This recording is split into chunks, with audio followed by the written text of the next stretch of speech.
I must be really new. Huh? Yeah, parking is better. We do want to start on time. Thank you very much for giving me your attention. Thank you all for coming. We will go ahead and start the meeting. It is 7 o'clock. We want to be respectful of everyone's time. We do have some special guests here, but I'm going to ask James to call the roll so that we can take attendance. City and County of San Francisco Board of Supervisors, City and County of San Francisco Mayor's Office, City and County of San Francisco Airport Commission. Here, Doug Yakel. San Mateo County Board of Supervisors, We say here. CCAG Airport Land Use Commission, Town of Atherton, Elizabeth Lewis. City of Belmont, Julia Mates. City of Burlington, or excuse me, went out of order there. City of Brisbane, Terry O'Connell. City of Daly City, Pamela DiGiovanni. City of Foster City, City of Half Moon Bay, Adam Eisen. Town of Hillsborough, Sean Christensen. City of Menlo Park, City of Millbrae, Ann Schneider. City of Pacifica, Mike O'Neill. Town of Portola Valley, Ann Wengert. City of Redwood City, Janet Borgen's in for Giselle Hale. City of San Bruno, City of San Carlos, City of San Mateo, City of South San Francisco, Mark Nogales for Mark Diego. and Town of Woodside. Tom Livermore. Madam Chair, we do have a quorum. Thank you very much. And I see Supervisor Dave Hine coming in, so we'll mark him present also. So this is our first meeting of the new year, and there's a lot to cover in our agenda packet. We have some special guests here tonight I'd like to introduce. We have with us David Swanson, who is our San Francisco Airport Air Traffic Control Manager. David, thank you for being here. We also have a member of the FAA who works through the San Francisco Airport, Camille Garibaldi. She's an environmental protection specialist at the San Francisco Airport District Office. We also have the new Western Regional Administrator, Raquel Gervin, who's come up from Southern California with us, FAA, and Mindy Wright, who I think a lot of you will recognize. She is the technical aspect of the FAA for us.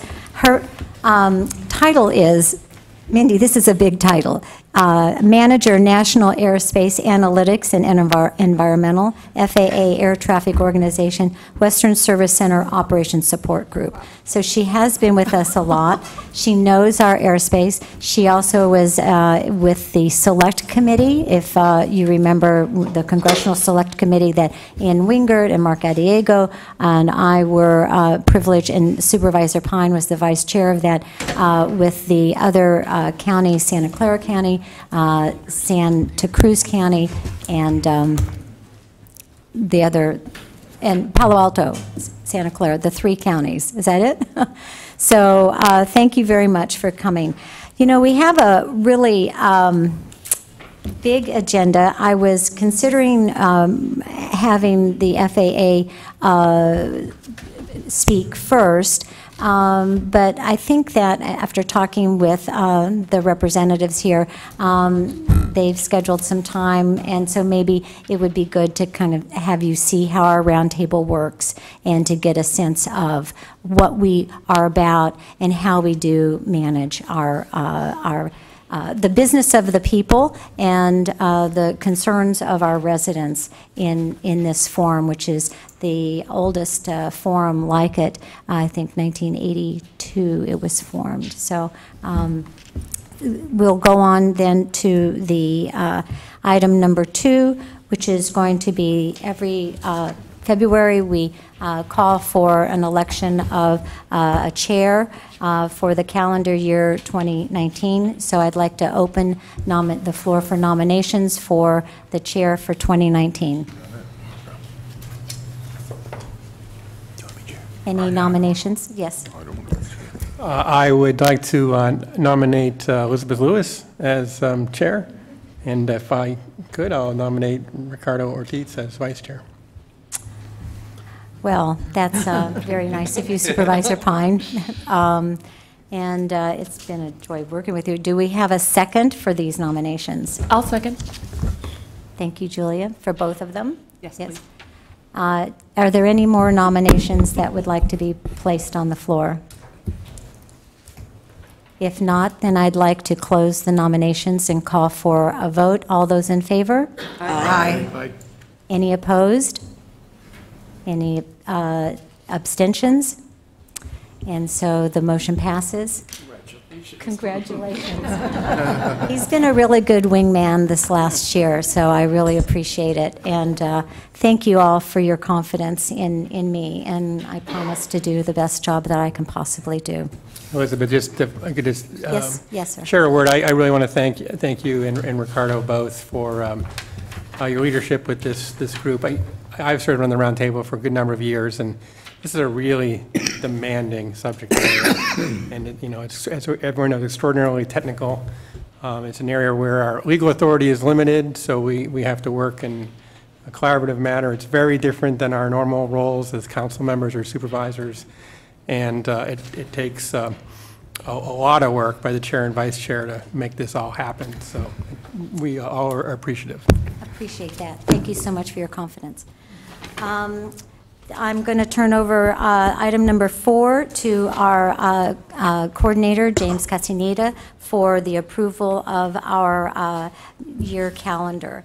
It's on page 15, and I'm sure everyone has double-checked their calendars against it, and if you have any conflicts, please let us know. Yeah, pretty standard item for this time of year, as you all know, or for our new members.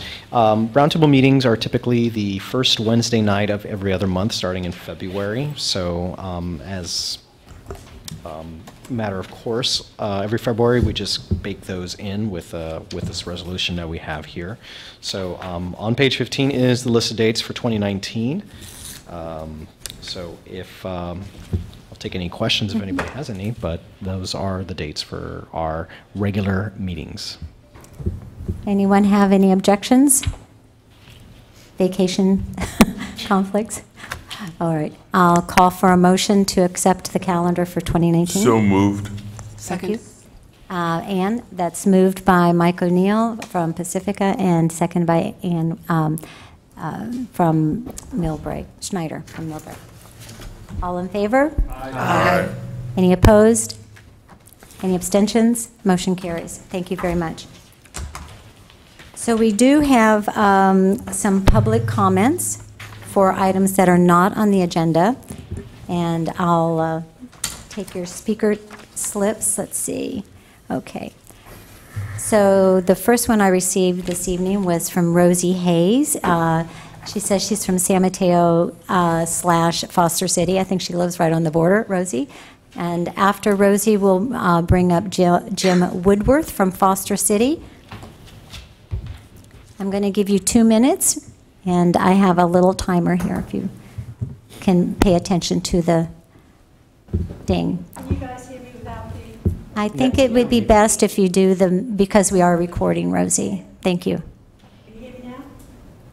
Is it on? Talk into it. There we go. Yeah. Wow. Okay.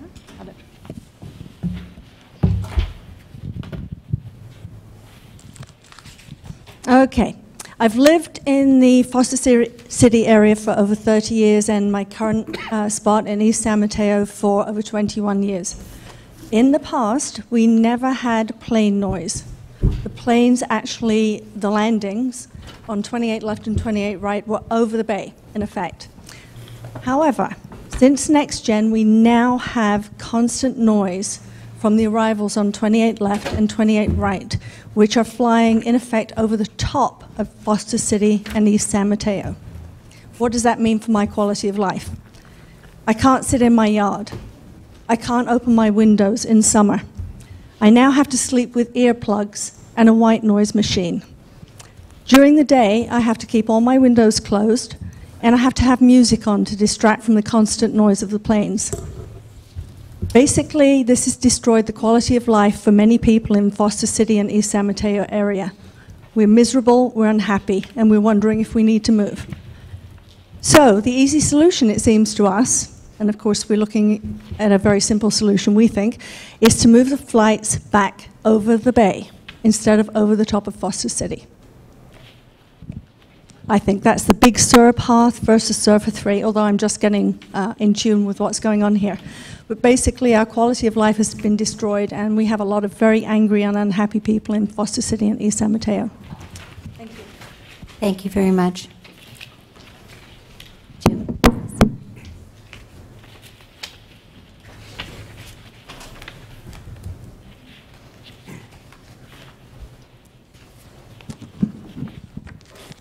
Hi, my name is Jim Woodworth, and I live in Foster City and moved there in 1979. I originally lived in South San Francisco in the Sierra Highlands area between Westboro and Hickey from 1974 to 1979. And I used to wave at the pilots going over, and that's no joke. They were on a throttle taking off, and I decided I'd had enough of the noise and relocated my family to Foster City in 1979. And I was planning on reinvesting every 5 years, and then we settled in, and I've never moved out of Foster City. So I did observe an occasional flight or noise in Foster City because that's why I moved down there. So back in 1996, I started recording and manifesting any noise and complaints and registered with San Francisco Noise. And they gave me my caller code, and I continued and continued, and I would probably get 3 to 4 or 5, maybe a year, and I'm now up to 25 to 30, especially when there's a storm, southern air, direction of air, storm direction, and I'm in not near the bay. I'm closer to 101 or Norfolk. And yes, they used to fly over the water. And I really brought to my attention one day when I went to go pick up a table that was off a beach park. And it just brought back the memories of living in South San Francisco when we were outside looking at this table and we couldn't even talk. We couldn't even communicate the sale of this table. And then now, every time I look north, I could see the planes, and I never used to see planes. We should be able to see fireworks from the house. But well, thank you for your time. Thank you for being respectful. Thank you. Our next speaker will be Mark Boslett from Redwood City, followed by Michael Harris from South San Francisco.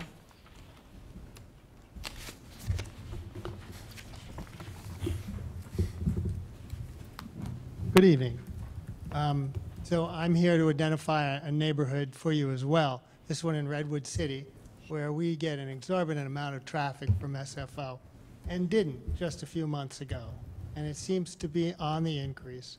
I know Janet from Redwood City will know where I live when I say I live near Pete's Harbor, the old Pete's Harbor.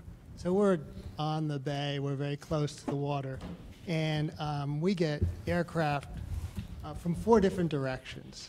And it can be so heavy that we get a plane come by the periphery of our neighborhood every 2 minutes, usually from late afternoon, like 4, all the way to past 11 at night. Sometimes we get flights flying overhead after 1 o'clock a.m. Sometimes they start a little after 6 in the morning. Now, I know I have a short amount of time, so I'll wrap up. I did bring a letter, and I also brought some maps to show where the neighborhood is. Can I leave these with you? Bring it up here. I hope you'll take a look at our neighborhood, focus on the issues that we have, and work with us to try and reduce the traffic. Thank you. Thank you very much. Can I leave this with you? Or? Yeah, give it to James. And I will give Thank you. Janet a map. Thank you. Precious. Okay, Michael Harris, South San Francisco.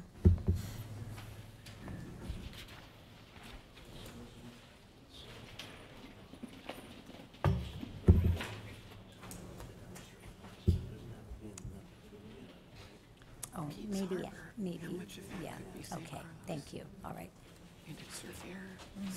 All right, he's going to do that at the end. So we'll have Liz Lopez from San Francisco, Charlie Wambach from San Francisco.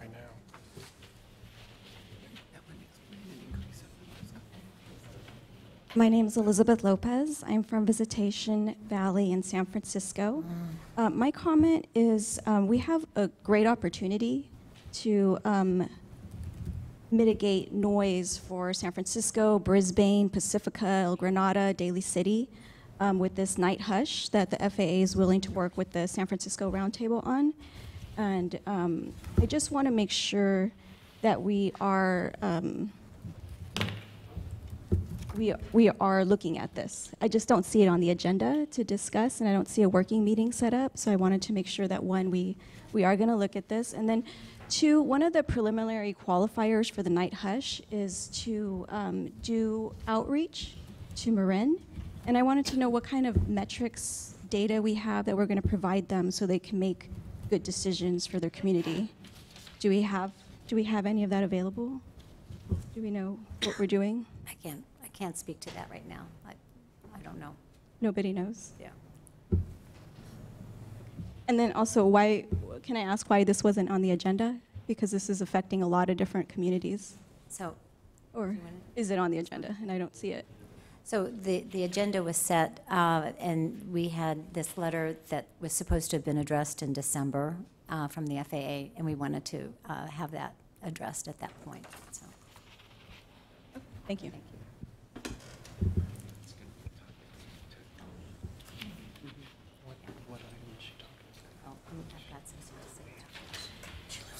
My name is Charlie Wambach from San Francisco, and I've been coming to these meetings except for a couple of times, and I got so fed up with come back.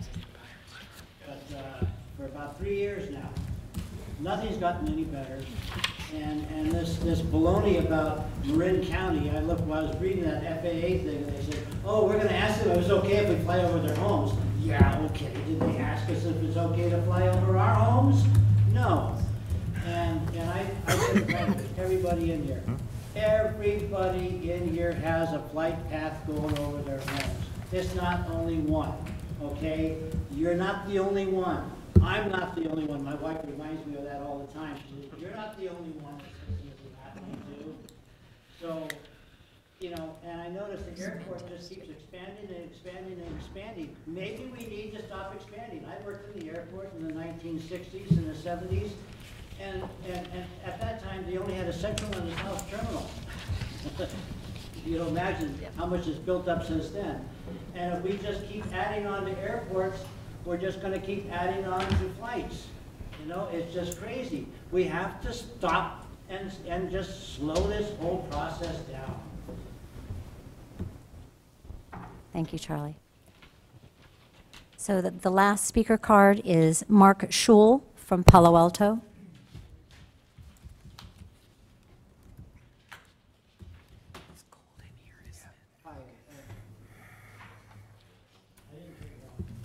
Hi, and thank you. You know, a lot of the things that are trying to be done are really hard. I mean, I get that.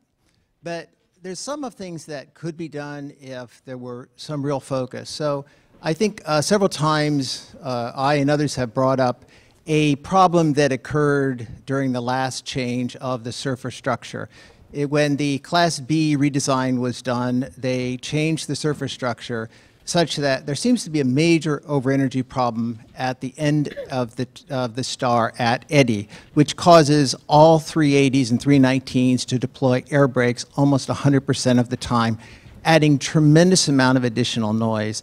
And it just seems like no matter how many times we bring up things that could be addressed on a discrete basis, nothing gets done. No follow-up, no focus. And, you know, I get that it's hard to deal with the big issues, but at least some of the smaller issues, I think we could try to get, I mean, how do we get some some follow-up on them. I mean, it's probably a minor change to the procedure that would allow the 320s to not have to deploy air brakes. And, you know, I just don't see any follow-up at all. And I'd just like to ask that the airport and the FAA take this on and try to, you know, take care of something that actually can be taken care of. Thank you. There are no more speaker cards. Is there anyone else just would like to speak one more time before we move on to our consent agenda? Seeing none, we're going to go on to our consent agenda, which are items 6 and 7. Item number 6 is the meeting minutes for October 3rd and December 5th.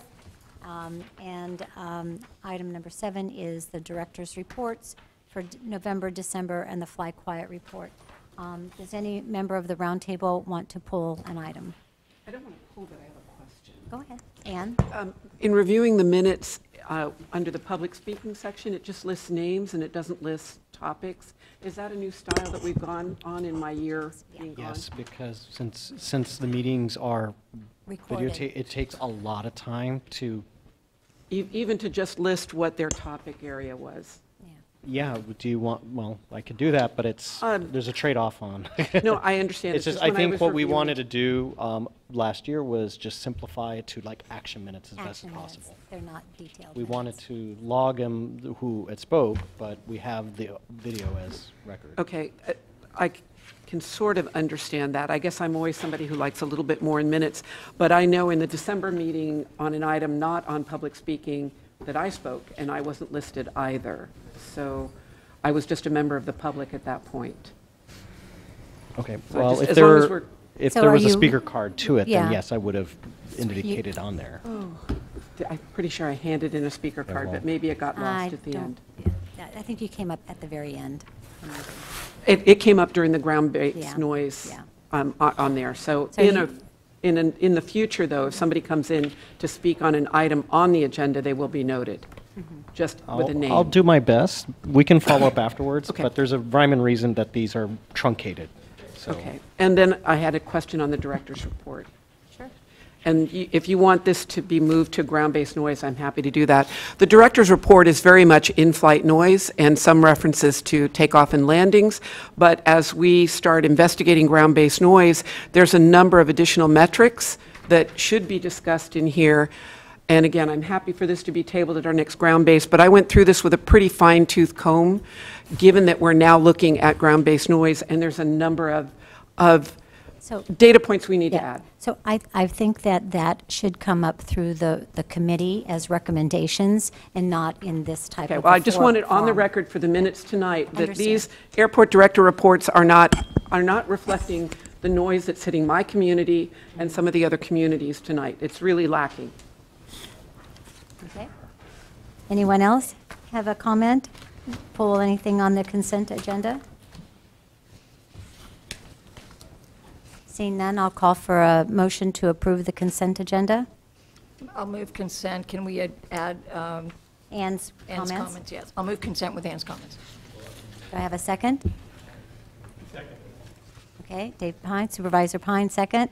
All those in favor? Aye. Any opposed? Any abstentions? Okay, so we've approved the consent agenda, adding roundtable member Ann Schneider's comments about the ground-based noise in the director's reports. I think that what we'll have to do, what we should do is, this is a newly formed subcommittee, the ground-based noise subcommittee, of which Vice Chair Ricardo Ortiz is, thank you, is chairing, and I think that would be something that you can bring back to the roundtable to formally recommend that we approve it to be part of it, and then to ask Bert how he can incorporate that. Thank you. All right. So moving on to our next agenda items is the item number 8, which is the discussion with our FAA regarding questions that were provided from us to the FAA. This is a letter that is on page 48, 49 of your packet, if you want to follow along. As everyone knows, the FAA was scheduled to be at our December 5th meeting to discuss these questions, but on that day, President Trump declared a day of mourning for the late President George H. Bush, and so the FAA was not working that day. Then we had them scheduled to come to our technical working group meeting on January 10th to present the pirate presentation on the pirate procedures, but because of the government shutdown, our FAA representatives were furloughed, along with many other residents of the United States and government workers. So here they are. Here we are in February, and we're so happy that we have this group with us.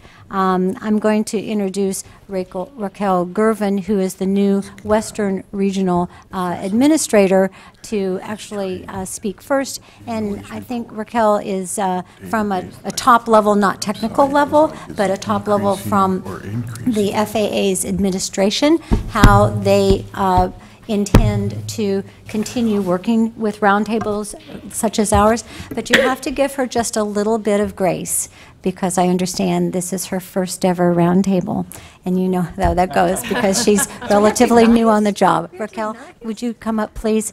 Thank you so much. And you can have as much time as you want.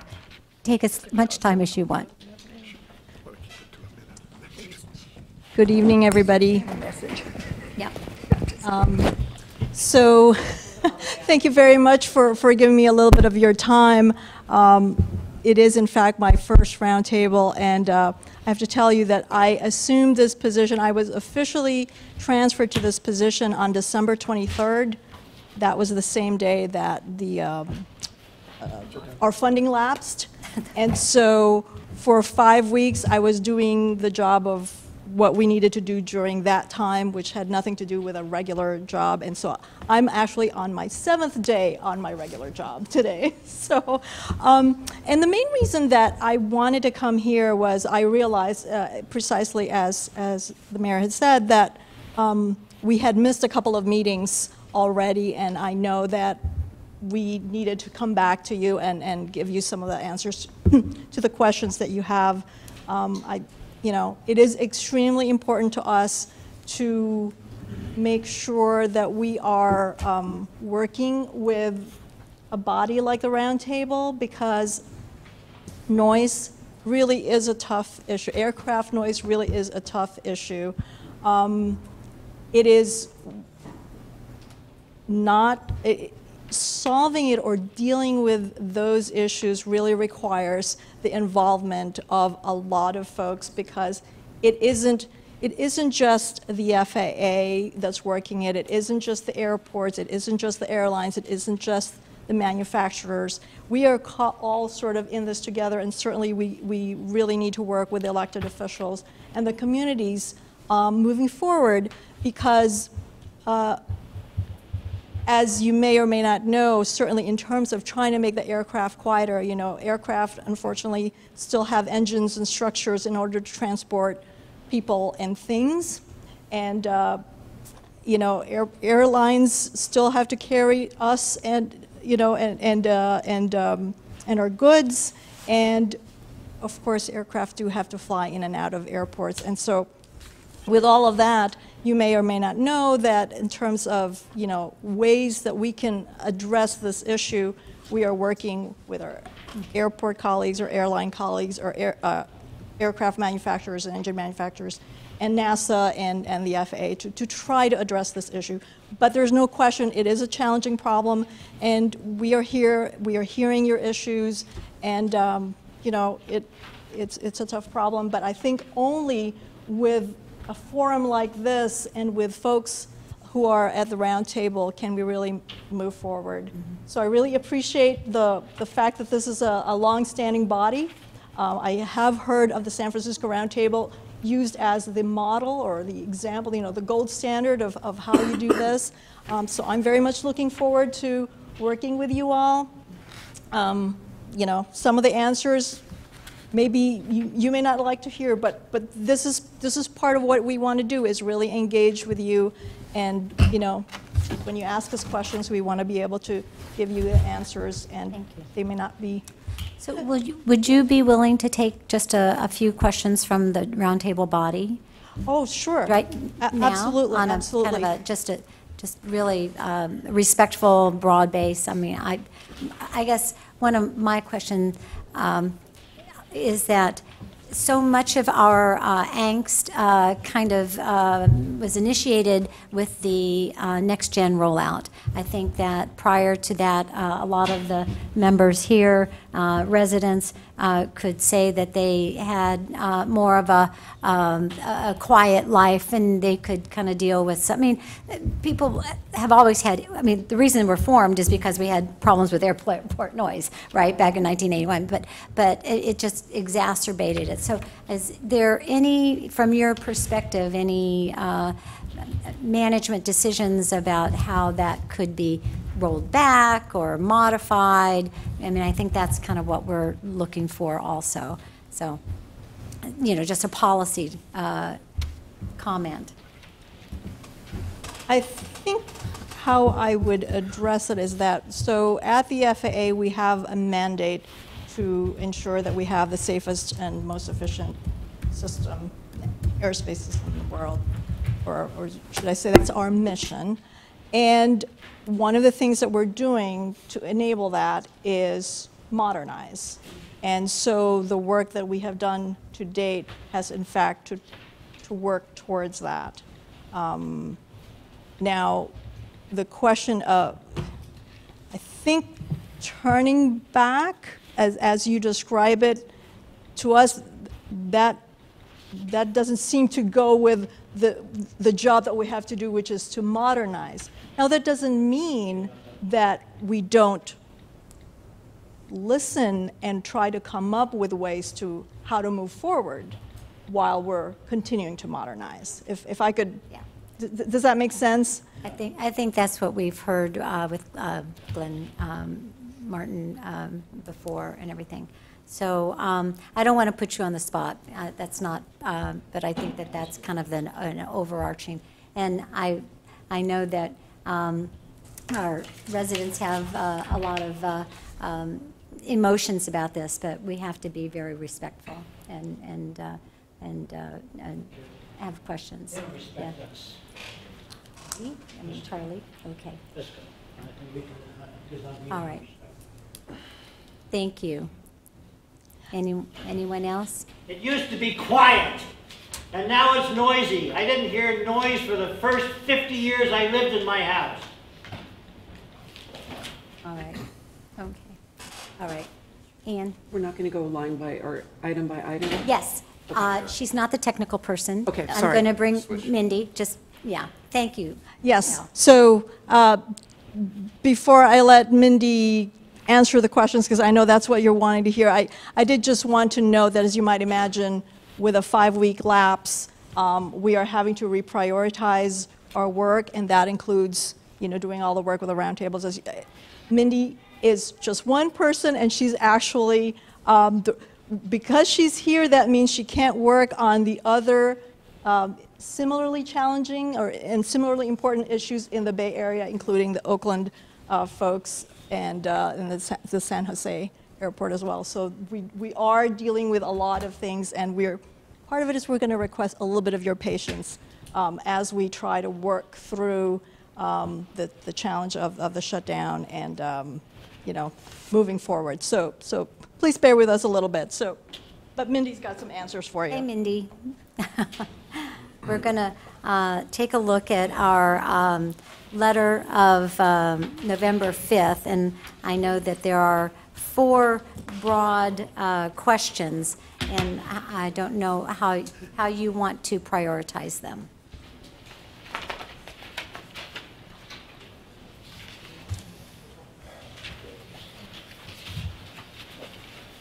All right, good evening. Again, I'm Mindy Wright from the Operations Support Group.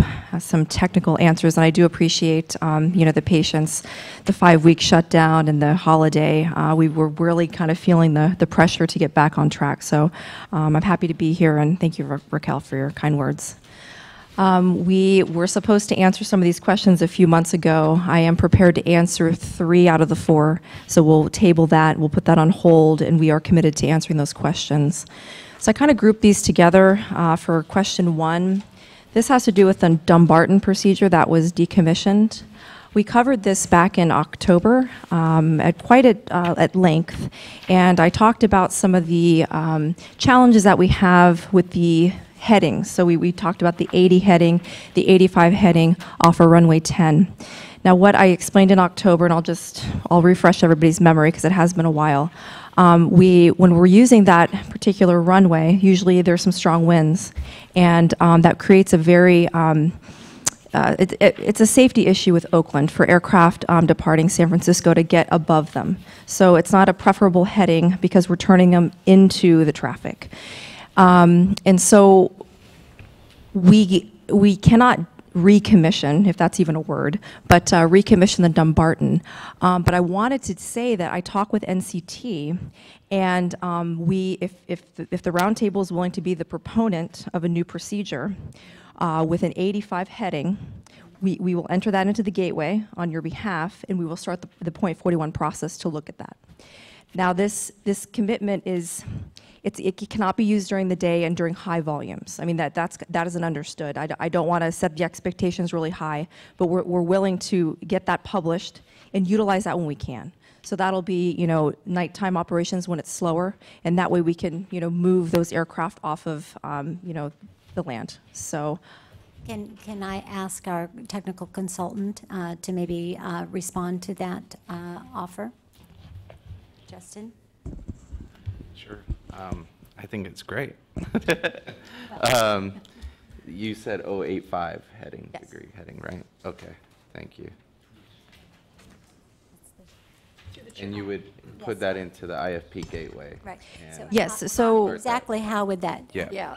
where I was. So I was going to offer this for you all. I'm not exactly 100% sure how we're going to do that, but I do have. It is online. It is a public site, and we can either do it on your behalf if you're willing to be the proponent, or I think we should just maybe talk that online. The important part is we can get it into and start the process. I think that's the message here. Sure. Does that seem? Anne, you had a question. I had a quick question for you, Mindy. Would you refresh my memory, please, on what percentage of flights actually use that runway 10 departure? As I recall, it's very small.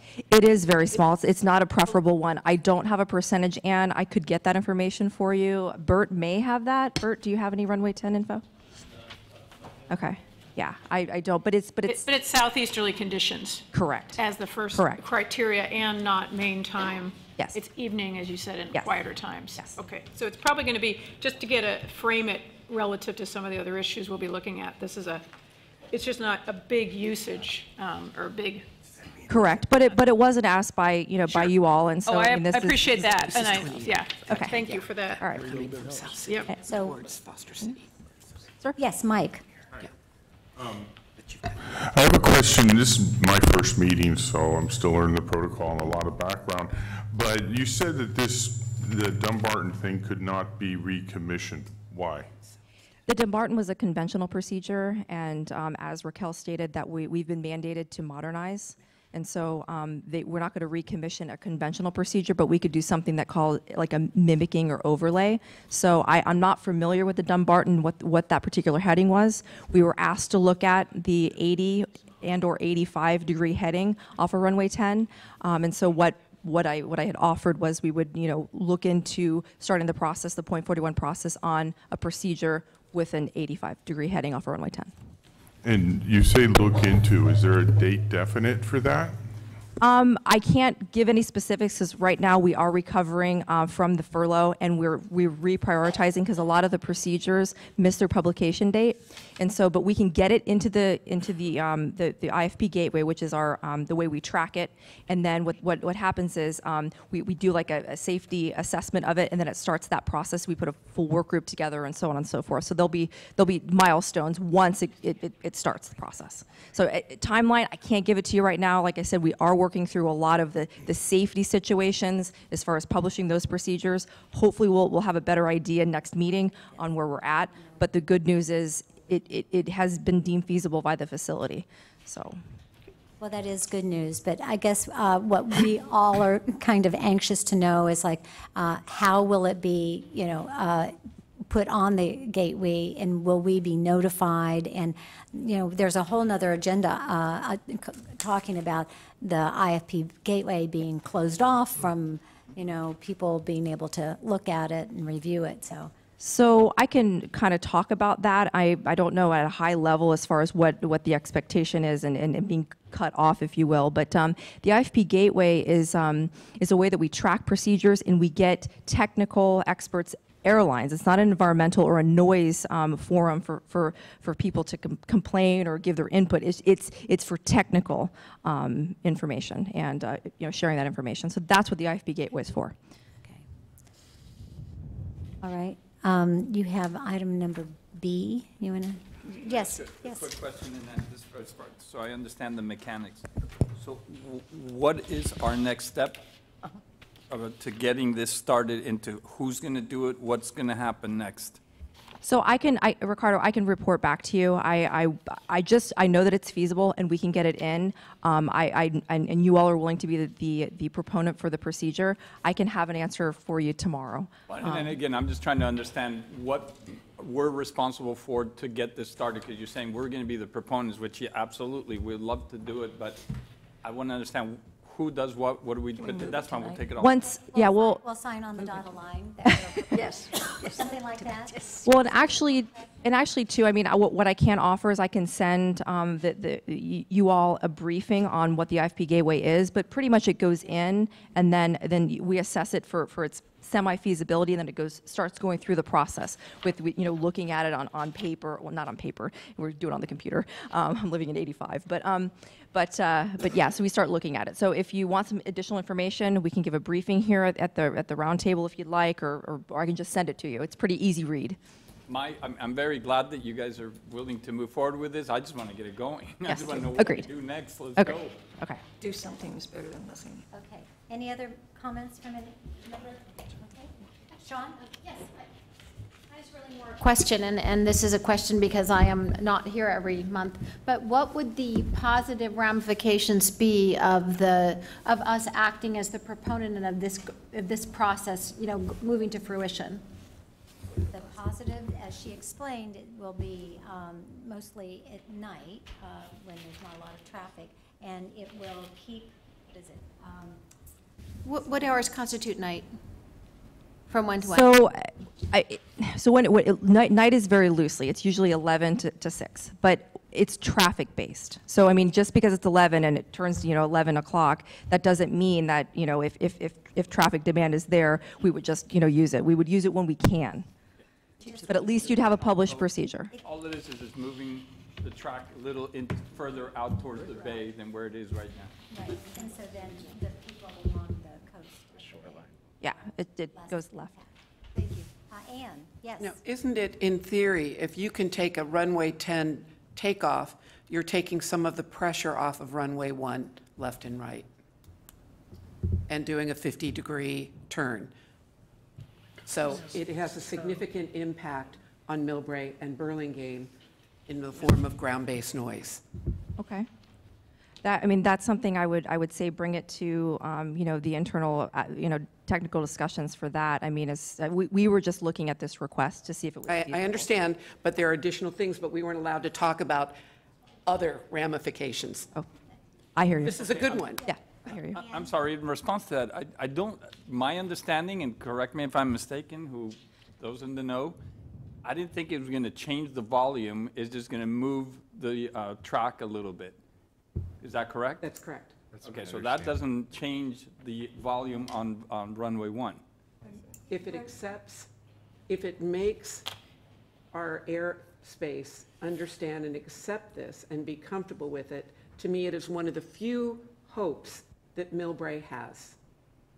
The only hope Millbrae has is reducing runway 1 use, period. But I don't think, we're not going to add more 10 departures, it's going to change how they take off from there, it sounds like. And we're going from 57 million to 71 million and all those related takeoffs. But that's not the purpose of this subject. I understand. I think that Justin has a technical advice, or an opinion. Yeah, no, I agree. I think I understand what she's saying, but I think the point here is that the tracks are just, the utilization is the same. We're just shifting the track away. Yeah. But it's shifting it towards Millbrae. No. We're creating more noise. No. For Millbrae. No, it's the other way. Okay. Until we understand the effects of backlast on 10. We don't know. Well, that's what We your don't know. subcommittee is going to be working on too. Oh, I see. Oh, I get it. Yeah. Okay. It could be. All right. You want to go? And so, Elizabeth, I just kind of put those all together instead of going through this line by line to give you the news that we can kind of move forward with putting something into the gateway and developing a procedure with the 85. So if it's all right with you, we'll move on to the next subject. Okay, so this one, we had talked a few days ago, and I let you know that I was not able to speak to this, but we will make sure that this is on, we do get answers for this. I'm just getting some additional clarification and really getting back up to speed, because this one, this is a kind of a high demand, so, but we'll get you that information for the next meeting. Okay. That has to do with the stick, right? No, this one has to do with the offshore. Offshore, yeah. I can't read what you're saying. Our item number 2 is the stick. That's my 3, but I'm sorry. I'll have to talk to Joe about that. So I apologize. This is the offshore. So sorry for any confusion. Okay. Yeah. But in that particular number 3 in your letter, you did request some images, and so those are the next few slides.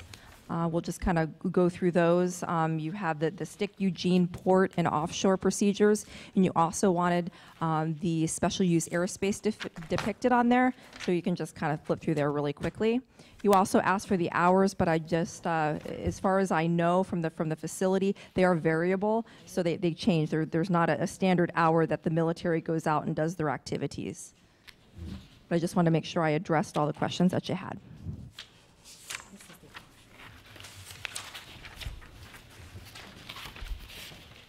Yeah, and just to clarify, she's just providing the graphics that we asked for that item, but is shelving Yes, answering the question until later. So she's just wanting to provide the graphics ahead of time. I wanted to at least bring something on that, so you do have the graphics. All right, can we move to the stick? You have item 3, but it's item 2 in our letter. I apologize for that. Okay, so I believe the last few times we've talked, as far as the stick goes, there was a criteria issue with that, and we were supposed to go and amend it. That since has been decided that we're not going to do anything to the stick at this time. And I am asking you all to shelve this until we're ready to make an amendment, because we're not making any changes at this time. This centered around information on, because you all had requested some design notes and things like that. They decided to not move forward with the amendment. Therefore, I can't provide this information at this time because we're not doing anything. And I do know that the stick is, a subject that affects Brisbane especially, but like I said, we're not moving forward with the amendment. Okay, Justin.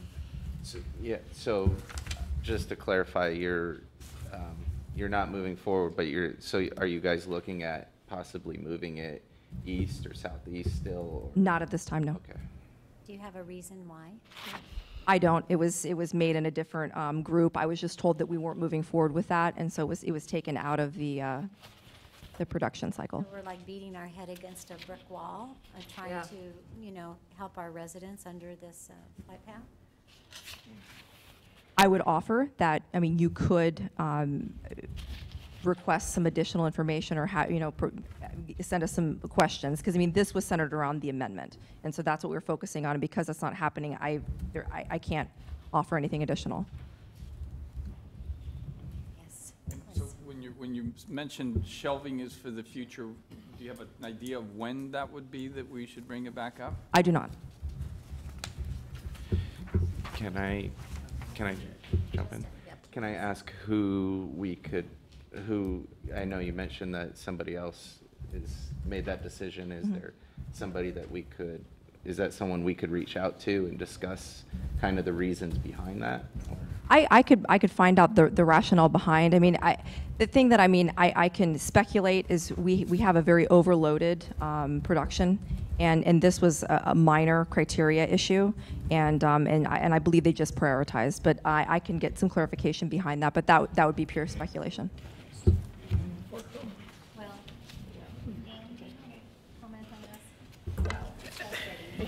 That's the third time we've asked about this over the last 3 months. I think, Mindy, if you can provide us with just some more information on who we might continue to press forward to see whether we can't have this agendized at some point. Okay. Recognizing you're overloaded, but it would seem that there should be a place, given it's something that we've been asking for a long time. Okay.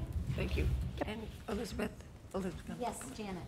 So I would also strongly recommend, and I'm being soft with you, but not with whomever you have to go to, please, tell them that this is not acceptable. So we need to actually get some movement and some discussion. So putting it on a shelf, to me, it's not okay, albeit I understand what you just said, so it's not meant directly to you, please. But definitely, whoever can help us with this is what we've been talking about for so long. So, tell them that you got lambasted on this from this committee, okay? All right. Okay. I'll come back with a black eye. It's my last meeting, I'm good to go. I can't never see her again. Yeah. Get me fired, I'm good. We'll miss you. Anne. Curious, and thank you for the additional graphics. Graphics are always helpful. On number 3, when the problem statement talks about altitude, height, do you have maps that show altitude, height, maximum altitude, height, what's recommended or required? So I want to be clear what you're asking because I mixed up the numbers. Are you asking for the procedures on the offshore and altitudes for that? I'm more interested in as soon as the airplane goes in flight, and then how steep it goes up in height. And then how high does it stay height? If I remember when we were talking about this one, it would be a runway 1, it would go up through the middle of the bay, but still be pretty low over Brisbane. Is this what we're talking about in this one? Am I remembering this correctly? You're talking about the stick departure, right? Right, but it's also the altitude that it has over a city. I'm now curious, at every point along its flight track, how much altitude gain? Because I think we're going to need that information for a different project. Okay, what I can offer is that information for the most part would be on the plate itself. That's available on different public websites. Airnav.com has that information. And I would say that not all aircraft fly the same, so their altitudes are going to be varied, and you'll see that when we talk about the OTA for the pirate overlay. So that, I mean, it's kind of a guesstimation, and you know that they're going to be at a certain altitude or higher. But we can talk a little bit more, and with that, just to make sure that we're meeting the mark as far as the graphics go. When I first joined the Roundtable, the airport had just done a really lovely 3D flight movie that showed us how things took off. I was new then. I'm looking forward to reviewing it now that I'm a little bit, I have a little more information, but I'd like to see, because I think that has, I think it has some noise implications. All right. So if you're finished, Justin would like to say something. I just wanted to clarify your numbers are correct. So they are correct. They are correct. Oh, thanks, Elizabeth. I want to make that known that it So Mindy, They're good, see? got your numbers right. Now that my numbers are fine. Oh my goodness, that's great.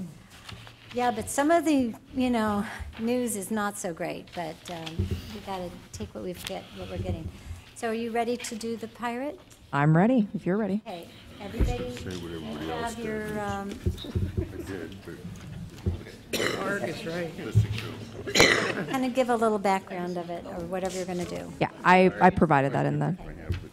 Okay, so with the pirate procedure, the Pirate Star, it wasn't called pirate at the time, but it was an ask by the Congressional Select Committee to revise the Woodside VOR tailored arrival to honor the existing noise abatement procedure to cross Woodside VOR at 8,000 feet. And as I stated earlier, and Raquel as well, when we modernize, we go from conventional ground-based to satellite, which is our nav. So when we responded back to the select committee, we stated that, we, the FAA, stated that we would be developing a procedure, an OPD procedure called the Pirate, to comply with their request for the Woodside VOR at 8,000. We also, so go to the next slide, which actually my fingers aren't working. Yeah.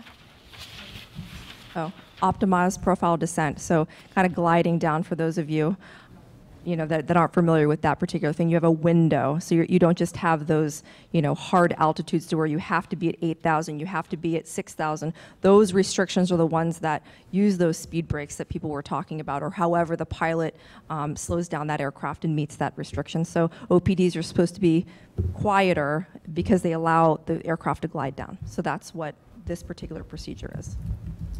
So going to the next slide, we did provide an update to the 3 congressional offices in April about this particular procedure. So that's just some of the information that was out there. So let's get to the meat of it, what the Pirate is. The Pirate Star is an overlay of the oceanic or optimized tailored arrival into San Francisco. It utilized, or utilizes, because it's still in existence, the Woodside VOR. And so roughly, currently today, and some of the data that we pulled, aircraft are at 7,200 feet MSL. They cross the coastline at about 79. This is average with the data that we pulled. I believe we pulled May of 2016. What the Pirate is doing, we have a waypoint, because a waypoint is something that you use for satellite-based. We could not do an exact overlay over Woodside because that's not what the computer offers. It's very, very close to Woodside. And so now the crossing restriction will be at 8,000 feet MSL. So that's a good thing. They're going to be higher, right? I mean, this was an ask by the select committee. We designed this in mind, looking at that particular area and kind of just looking to where that procedure was being flown. The question is, has been raised, the Pirate is a private procedure, so there's only a few different airlines that are able to fly that. So one would think, oh, well, that's just going to increase the traffic over it. No, that's not the case, because the aircraft that come in oceanically, I don't think that's a word, but I'm going to use it, they go to the Woodside VOR. And that's kind of like their phoning home, if you will. That's where they're going. They're put on a heading to go to that vicinity. Now keep in mind, San Francisco is busy, as we all know. They are also sequenced with 2 other arrivals, the Bodega and also the Surfer, and it used to be the Big Sur. We'll see some graphics later on so you can see that it's pretty much flown the same exact way all the time. So this right here is going to be an overlay. I talked with NCT. There's going to be no change. It's very similar routing as they do today. Go to the next slide. So these are some tracks from May 2016. This is just San Francisco arrivals that have Woodside VOR in their flight plan. That's why there's some kind of messy stuff underneath there, because we just didn't want to filter out anything or anything from these graphics. So again, I'm showing you here that we have an average altitude over the Woodside vicinity of 7,200 feet MSL, mean sea level, and 7,900 feet over the coastline. So the next slide. This is where Oakland goes, because there's been a lot of questions about Oakland, because you're like, well, you're going to increase traffic over Woodside because you have Oakland. They occasionally go there, but because of the demand and how many aircraft we have to be sequenced to go into San Francisco, they're put on a heading to go north of that, and they cross over the peninsula, over the water, and then they're sequenced on the Oakland side. So that's going to be the same. And as you can see in the following slides and the graphics, for the 5 years that the committee here requested, it's been flown that same way over the past 5 years. So nothing's changing except for the fact that they have a restriction over the Woodside vicinity at 8. So this is a good thing, I think. So go to the next slide, please. This was an ask by you all. You wanted a graphic with 1,000-foot increments. Go to the next slide. It's hard to read, especially with these particular, with these lights, and we kind of don't have a ton of colors that we can use with the program. So if this wasn't what you wanted, just let us know. We can pull something a little bit different for you. But I think that you all just kind of wanted to see altitude-wise where the aircraft were on the tailored arrival. Would you just explain, excuse me, from what are the, from 80 to 90? Is that 80? So if you start from the bottom, well, let's start from the top down. That would be from 0, so not flying, to 1,000 feet. So and then it goes from 1,000 to 2,000, 2,000, 3,000. That's how you read it. Okay. You just add 2 more. Yeah. 3 Yeah. 3 zeros. Yes. Yeah. Yeah. It may be easier too to read on a computer, you know, it's to be able to kind of zoom in and out. But if you wanted something a little closer in, we can also provide that. Oops. So, and is in the black, just in the black where it's kind of an oval like a football track field, and the green, it's white, and then the green, is that the pirate heading? Are you? Is that the? Are you talking about here? Yeah, like all back here. Oh. Yeah. Right. Uh-huh. So that would be holding, bad weather. But They where would, everybody is converging right to there, that's the, yes. the pirate? Briny, The yes. No. No, it's The briny, that's briny. yes. That's briny, and then pirate is further in. Yeah. Oh, it's further out. Oh. No, it's pirate. It's right. It's not briny. It looks like pirate to me. It's pirate. Yeah, Pirate's further west. Pirate's here, yeah. If you look at Right, exactly. 17,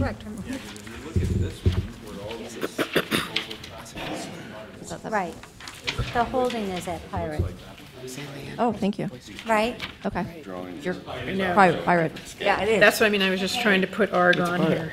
I was trying to throw ARG onto the second one. It's hard to do. And But it's pirate. Oh, yeah. It's pirate. is everyone kind of getting the picture here? Yeah. Okay. It's a good Any graph. questions so far? Anyone? Okay. So Mindy, just to clarify, and first of all, thank you for the 8,000 foot that the Select Committee and years earlier Congresswoman Eshoo and Spear had been asking for as well. That's much appreciated, I think, by the whole peninsula, because the higher they come in, the better for all of us. And just to confirm, because this is the one thing I know was the big concern, was that you're suggesting, even though it's an RNAV procedure, where you've used, obviously, you're using OPD, et cetera, on that RNAV, you still expect that you will have Oakland flights flying the same patterns they're flying today and not using the ARG waypoint? Yes. Okay. Yes. The majority of them, I mean, I would have to pull a sampling to see when they actually did utilize, but I would assume it would be, you know. It's an exception basis as yeah, opposed it's to. just, there's a lot of flights there and just the whole sequencing and. So they come off RNAV, I mean, essentially. Well, and that's a good point, Ann. I was just about to bring that up. After the Pirates ends at ARG, and after that, the aircraft will be vectored at that point. Because they kind of lose in the whole battle because of being sequenced with Bodega and Surfer. Got it. Anything Thank else before we move on? Okay. So I think in some ways I may have covered these other questions, but we'll go through it just to make sure that I had answered them. So provide information whether would result in any changes to the current flight path? No. And then the altitudes will be higher because of the restriction at Woodside. And then any increase in number of flights that would use? No, it's the same. I mean, what we're doing today is going to be what we do tomorrow. It's just it's called something different. And then these were the graphics I was telling you about. We separated them between San Francisco and Oakland. We didn't overlay it just for clarity for you all. You requested 5 years. We did give you 14 to 18 instead of the 13. That would have been 6 years, but if you want 13, we can give it to you. I just didn't realize we didn't do 13 as well, but you do have 5 years of data. So those are there in your packet if you want to scroll through those for me. Here we are with 2014, and there's Oakland. Back to San Francisco for 15, Oakland. So we're toggling back and forth. There's a pattern here. So this is next gen. So very similar. I mean, just as I said, you know, we're going to fly the same thing as we do today, tomorrow, and we have been doing it for a long time. All right, we can move on to the next slide. And then I did provide some additional graphics. There were some questions surrounding the Class B, so we have some graphics there if you want to move to the next slide. This is the previous Class B in yellow. And then go to the next slide. This is the current one, ceiling of 10,000 feet. This procedure will be fully contained in there. And then we did an overlay just so you can see kind of the difference between the two Class Bs. So could you just elaborate on why you feel that this adjustment in Class B is going to be beneficial? Yeah. It's because the OPD? Well, I don't think I'm understanding your question. I don't think that the Class B wasn't something that kind of came into play with this. We want to make sure it's contained, but we were doing this based on the ask from the Select Committee.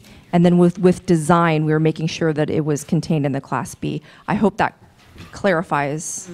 And I was just going by your ask, the committee's ask on the graphics for the Class B. Does that answer your question? Okay. I'm not sure. If you think of something else, Elizabeth, I mean, feel free to hit me up a little bit later. What we're talking about here? Justin, can you? Or Justin. Kind of. Justin. Put you on the spot. Yes. He's our hired gun. I kind of put him on a spot. I always like to defer to Bert. Look at him over there. Bert, do you want to kind of explain this to me a little bit more? And then we'll let Ann really good make at her comment. explaining Class B airspace. Concentration.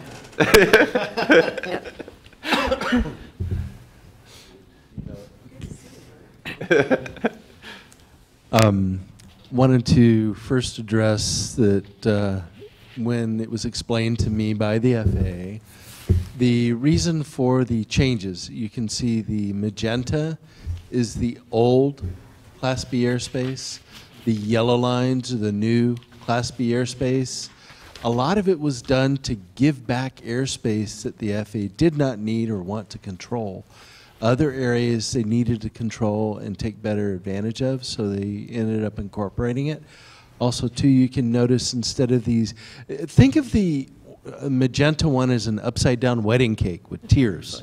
That's how I've always understood Class B airspace Correct. to be. So the yellow is a And little. it was based on radial rings from the airport at miles. Now, as we get to the days of GPS, we're able to do angular lines and connects and cut out airspace that is not needed or used anymore. In doing so, they're able to have larger bodies that they were able to do from, say, 6,000 to 10,000. This step out here was 4,000 in the long swath instead of step, step, step. So it made it easier and easier to fly. So the general aviation pilots, the single engine propeller airplanes are able to just be out there cruising along. They have an airspace they know about. The airlines are protected within the Class B airspace. And so in general, it simplified it. Okay. Well, I hope it makes a positive impact on our residents, and only we'll know for sure maybe next year. Yeah. Ann? Mindy, I just had one, sorry, back to the original Pirate Star discussion, not the Class B portion of it. Because I think the question will obviously come from others in this body and others on the peninsula in various locations, that if we've now at the ask of the Select Committee, et cetera, put the 8,000-foot old OSI, now ARG, altitude, where, if it's possible for you to say whether you're not, they're going to be able to maintain higher elevation as well in other places as they're approaching San Francisco Airport. I'm asking Mindy, if you would, please, just So I mean, I can't, we'd have to study a particular one. I mean, in this case, because they are going to be put on a heading and they are going to be sequenced, during the modeling session, we saw that could happen. Yeah. And they were fairly close, you know, with averaging 72, but there were some that were lower. And so this way, you know, they're able to maintain that altitude. And maintain a higher. Yeah. That's really what I was trying to get to, is whether or not it should incrementally, I would think, be better, because the final altitude drop should be on the final approach. Correct. Okay. Any other questions from our roundtable members for Mindy at this time? Respectfully, Terry? I do have one question. And this is all on arrivals using the Pirate Star, when the airplanes, if they're higher when they go over Woodside, which is a good thing, are we going to get more air brake noise as they come in and just change where the noise is shifting to, so that they can get to a lower elevation? So I can't speak for the pilot because pilots fly their aircraft differently. They use different mechanisms to slow their aircraft down. And so whether it be speed brakes or flaps, I cannot speak to that. It's possible, or it's, you know, I mean, I don't know. I can't speak to that. We don't control the way they comply with restrictions and control instructions. But And at what if point- it's supposed to be an optimized profile descent in this approach, it should be optimized profile so that they glide down and reduce altitude until they have to get on the ground. But, you know. Elizabeth, but for clarification, I think that you'll understand where I'm going with this. The procedure stops at Woodside. So after that, there's right here? correct. Correct. So they're going to be given an altitude, and just as they are today. That's not a change. I see. Okay. I just want to make sure that we're all clear with that. Okay. Any other questions? All right. Thank you, Mindy. Dave Tyne. For Bert or Mindy, could you help me understand better how the change in the Class B airspace reduces noise? I assume it does. No? That's not the goal of a Class B. The Class B, we gave airspace back to the general aviation, and it's there to ensure that the general aviation pilots are safe. And so they know that when they're in the Class B or they're under it, they have those shelves and altitudes and know that they're safe. Yeah, and I get that part. I was hoping there was some noise benefit. No, it's about managing the NAS is what the Class B. Bert, did you have additional? Yeah, I did. There are a couple areas where we discussed that there would possibly be better containment of noise, and that would be out here along the surfer arrival. Because if you think of the upside down wedding cake, as they go from tier to tier and are on a descent, they were clipping the corner. And so they would they would either tell the pilot you're leaving control, or they would maintain them at a higher altitude and then drop them down. So when you do that, as Mindy was saying, whenever you do the stair-step approach, you have speed brakes, you have throttle adjustments, you have all those things. And all of you have been a passenger on an airplane, I can imagine, or most of you have. And as you're on that airplane, you hear the engine spool up, you hear the engine spool down, you hear the flaps, you hear the landing gear. All those noises translate down to the ground as well. So think about that as you're on the approach next time. If everything's nice and smooth, it's probably pretty smooth for the folks below. If you hear the things going up and down and up and down and spooling up and getting quieter and louder, that translates to the ground. All right. Vice Chair would like to make a comment. Okay, and then I just want to say, first of all, thank you for being accommodating and working with us on changing that. And looking ahead, and again, I'm not looking backwards. I do understand that we're going to have noise. We live next to the airport. We're going to live with some. What we're asking for is minor changes that are going to make a huge difference on people's lives. So when we're being told that we can't deal with that right now, we're going to put it off, but we're not given any reasons, it's really frustrating. And again, the things that we're asking for are minor changes. And so we're not saying let's go back. We're not at all saying that. We understand next change is here to stay. But now we have the technology to make these small changes that are going to make people's lives better. And we're focusing on safety and what's the word I'm missing?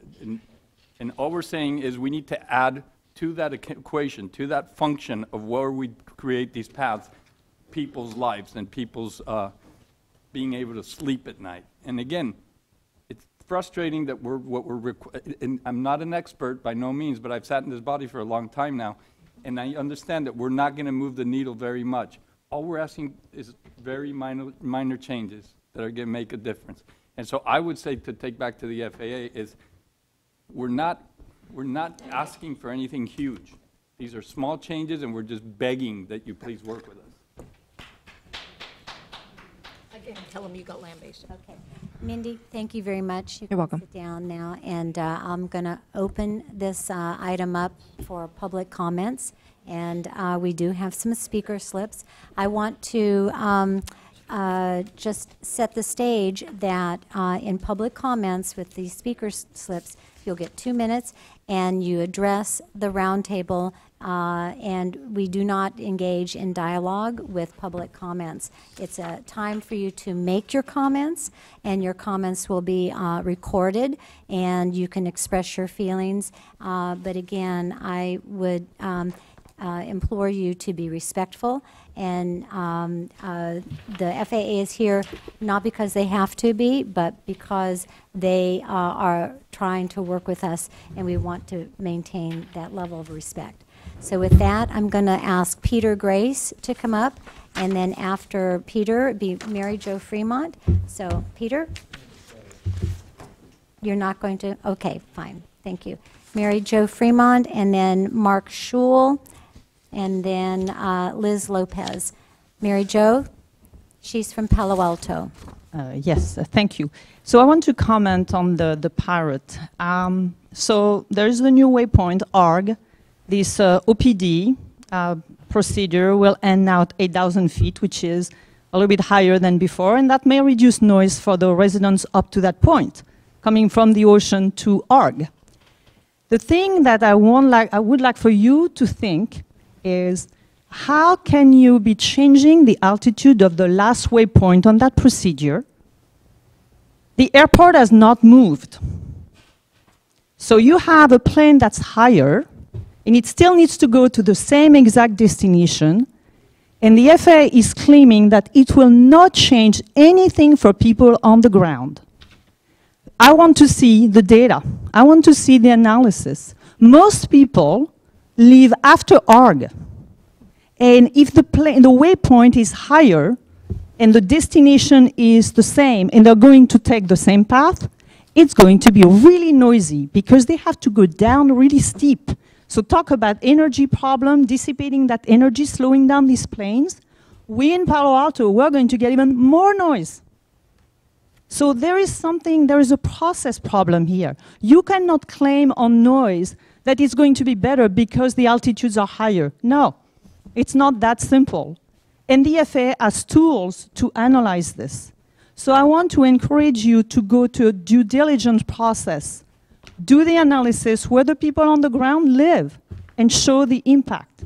Something has to change. There is absolutely will be a shift in noise. There is no question. Will it be for the better? I don't know. But the FAA needs to do that. Thank you. Thank you, Mary Jo. Thank you. I'll try to make the points quickly.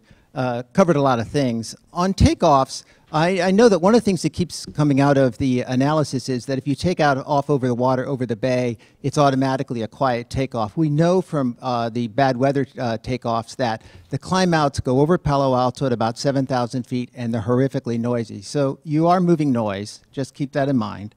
On Pirate, well, Marie Jo said the thing. I mean, if you basically, the Woodside is not Woodside Village. It's a vor up on top of the mountain, you know, where Alice's restaurant is, up way up there. It's not so many people up there. So 8,000 feet above that, you have to do so many track miles at a constant descent to get back to the airport. So therefore, axiomatically, you have to fly further south to make the turn back to the airport. So essentially what Pirate does is it moves the track from outside of this organization's boundary into Santa Clara County. And so that's, I mean, it just does that. So this whole idea that you can move, but the airplanes, they can't take elevators. So we have to keep that in mind.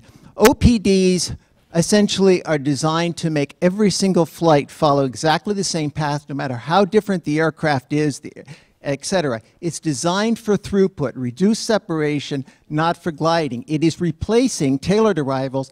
The tailored and tailored arrivals was the descent path was calculated for every single aircraft. Now on an OPD, every single aircraft, no matter how different, has to fly the same exact coordinates. So that's why you see some having energy problems, some having to use a lot of flaps and slats, some having to actually use engines and thrust. So that's why OPDs are noisy. If OPDs weren't noisy, next gen would be quiet. OPDs are why next gen is noisy. And Class B lowered the altitudes. That's what it did. That's how it dealt with the cutting the corner problem. It basically lowered it coming over the peninsula because newer planes have to approach shallower than older planes because the wings are more efficient. Think about it. The newer the plane, the lower the approach, the closer to the ground, the louder it's going to be. So those are the kind of things that people need to consider and not just make snap decisions. Thank you. Thank you, Mark. Liz Lopez.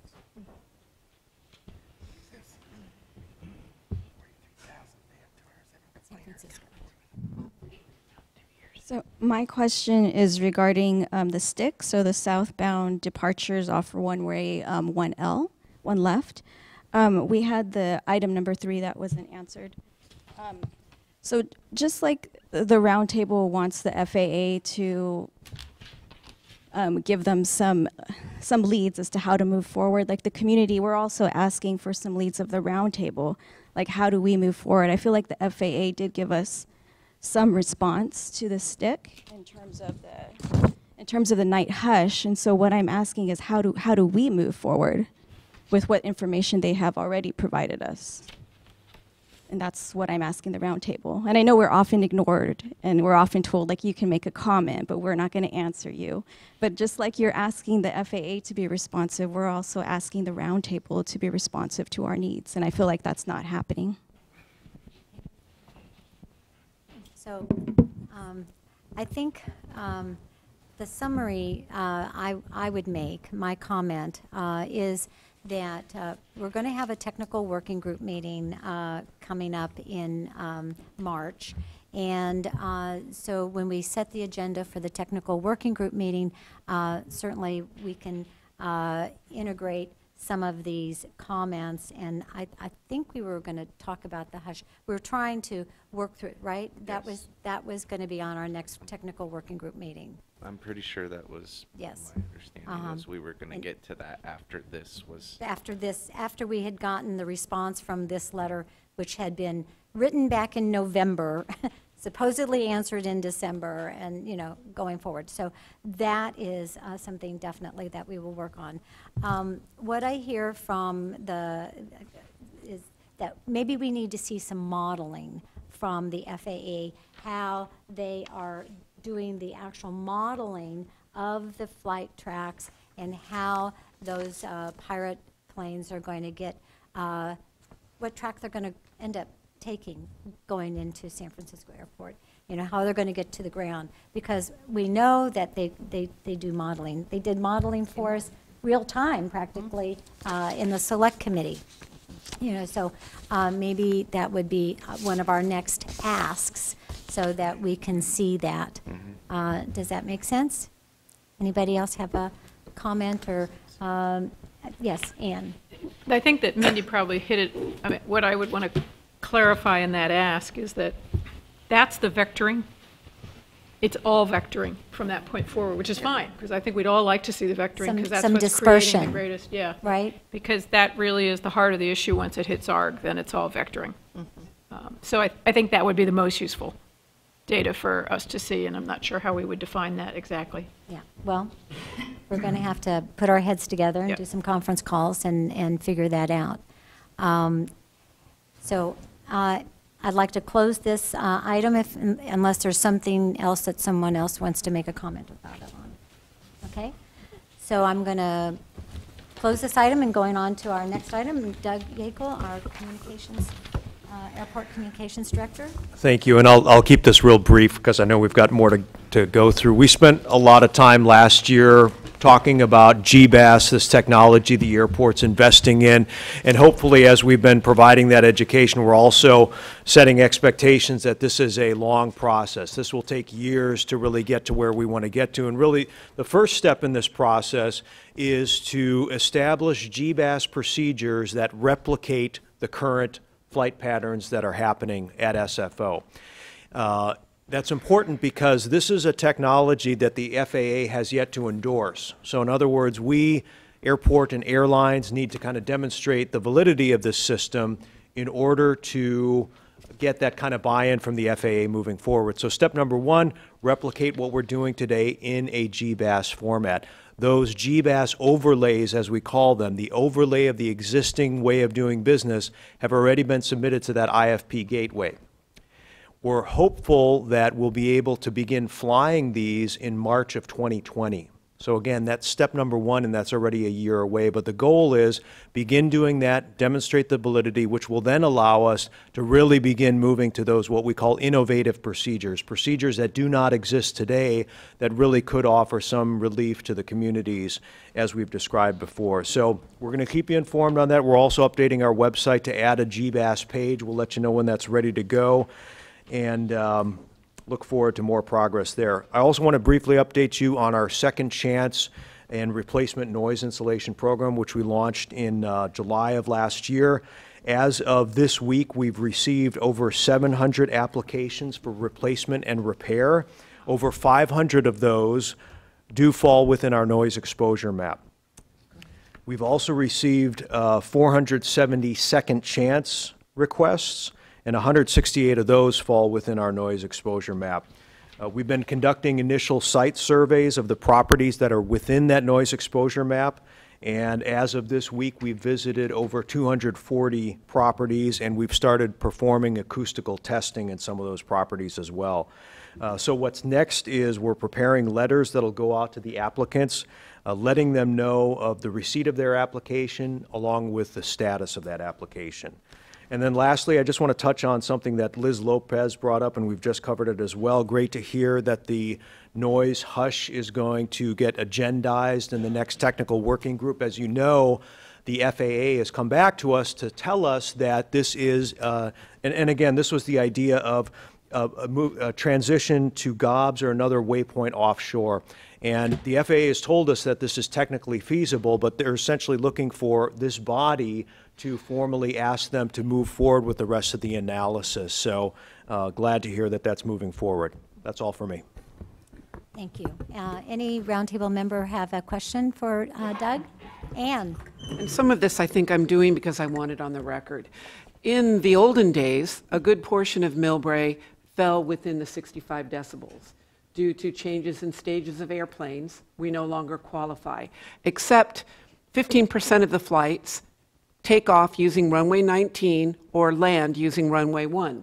If you look at the documents, if you look at the decibel or the overlay or the contours, only 3 homes in Millbrae now qualify for being in the 65 decibel area.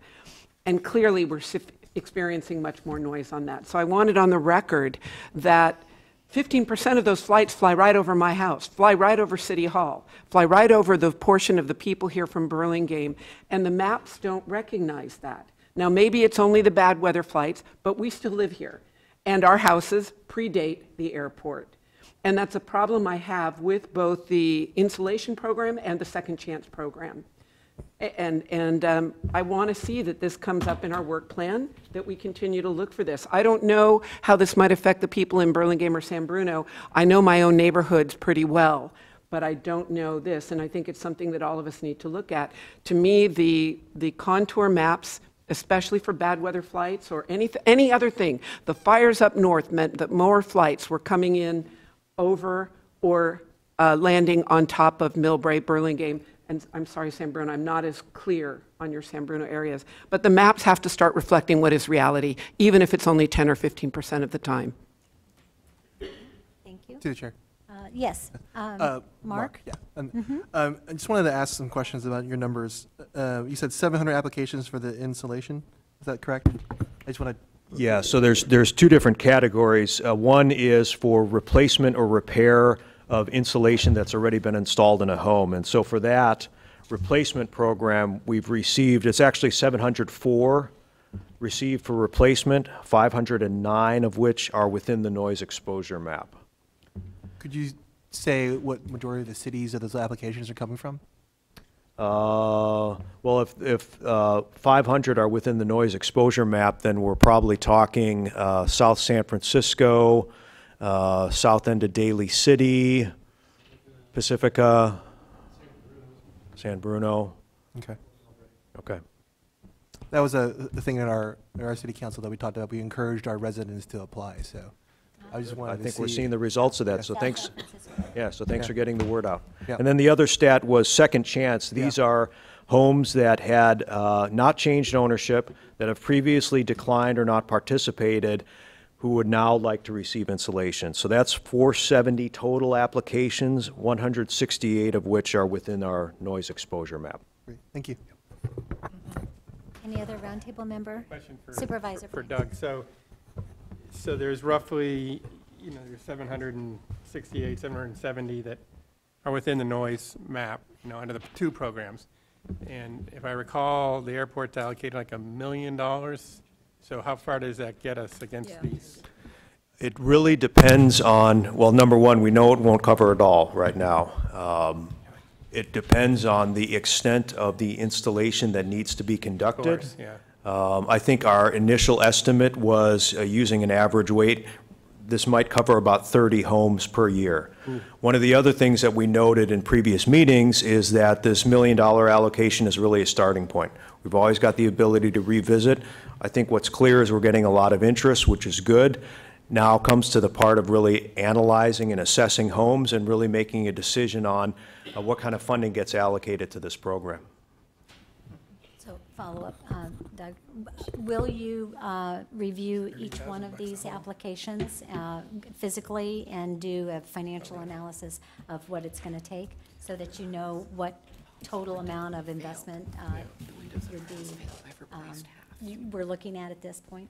Yeah, so prioritizing right now, obviously we're focused on homes that are within the noise exposure map. Those homes then get site surveys to determine if they are in fact eligible. And just to be above board, this analysis for the replacement needs to meet certain criteria. In other words, it needs to demonstrate that it is normal wear and tear, that the home's been properly cared for, things of that nature. So there is a series of assessments that will be taken through for all of these folks that fall within that noise exposure map. Yes.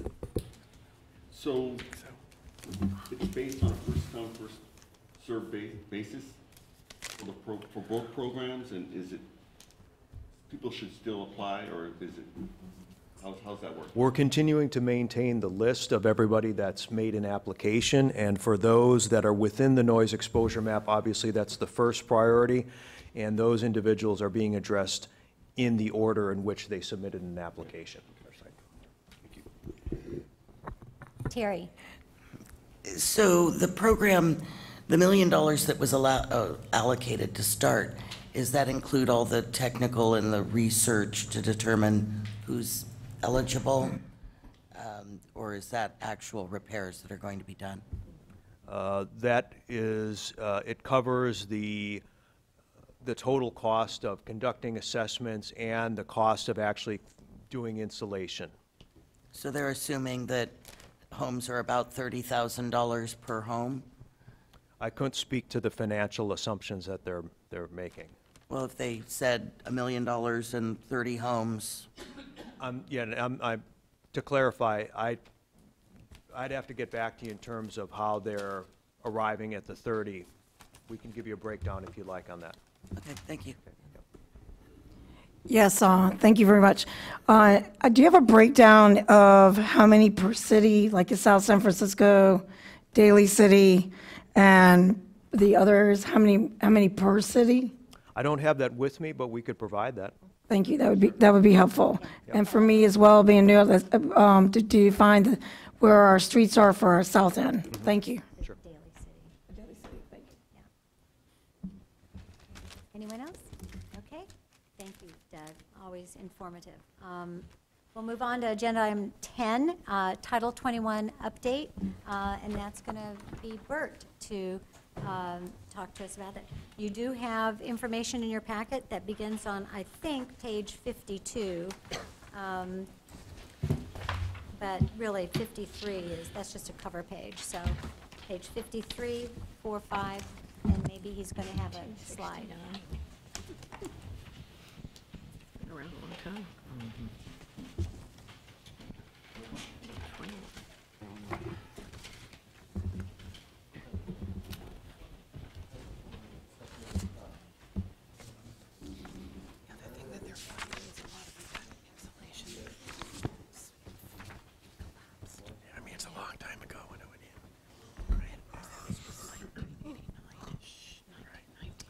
Okay, so wanted to get into Title 21 tonight. We've had a lot of questions pop, and most of those are fairly focused on certain areas.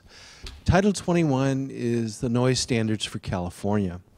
It covers everything from the framework of it to what is noise impacted, what are noise levels, what are thresholds for noise monitors.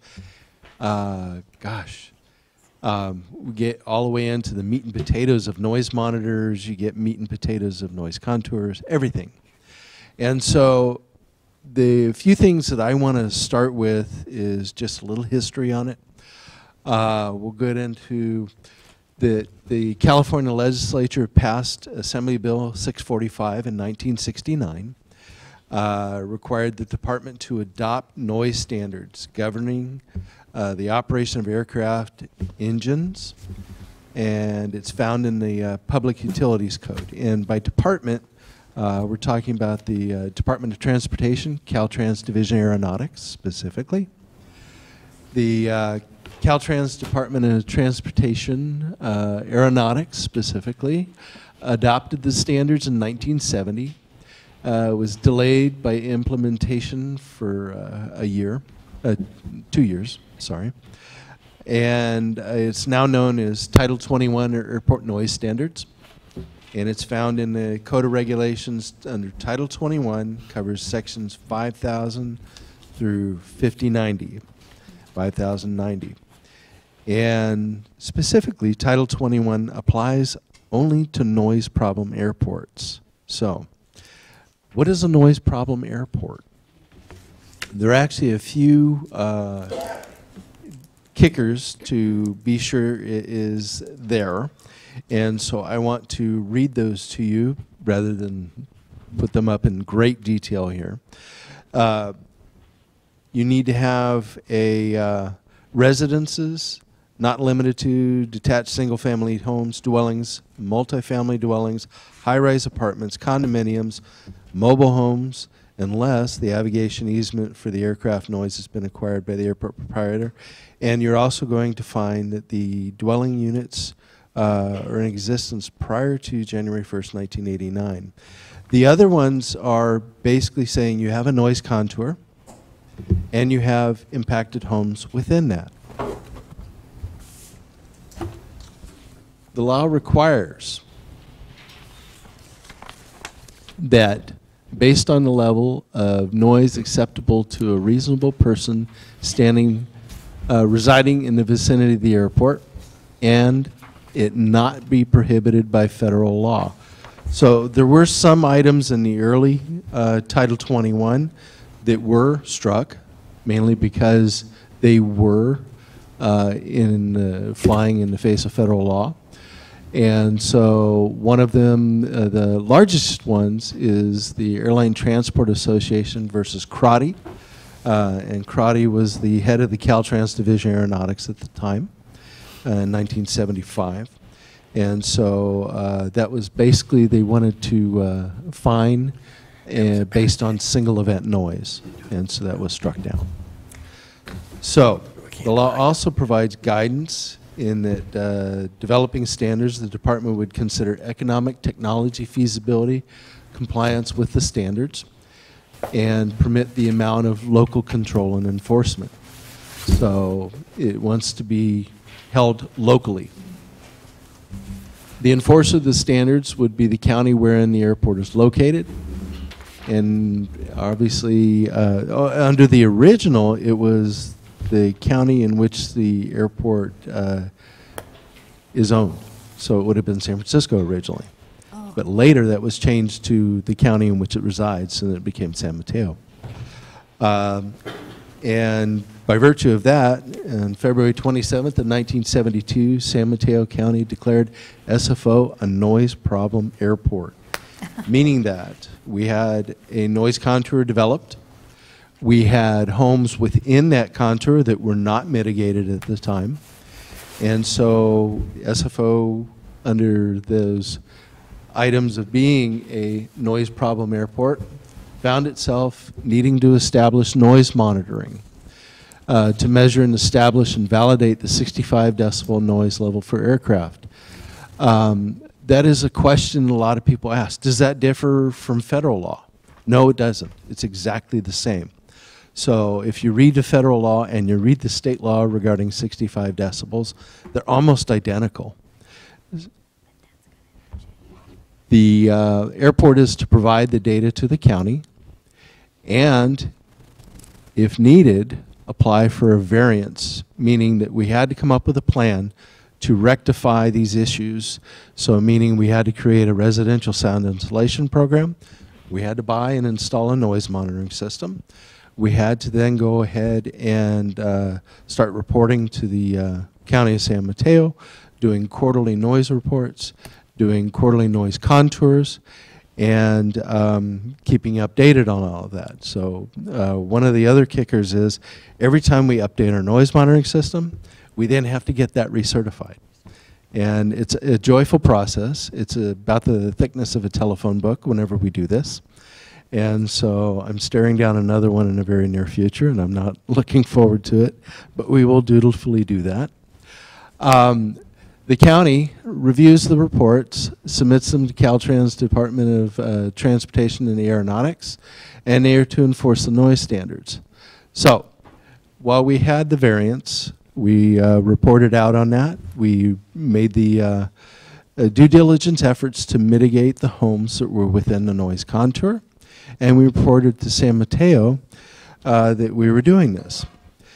Now, Caltrans, under this Title 21, is to review those and approve our noise monitoring plan, which is basically our noise monitoring system.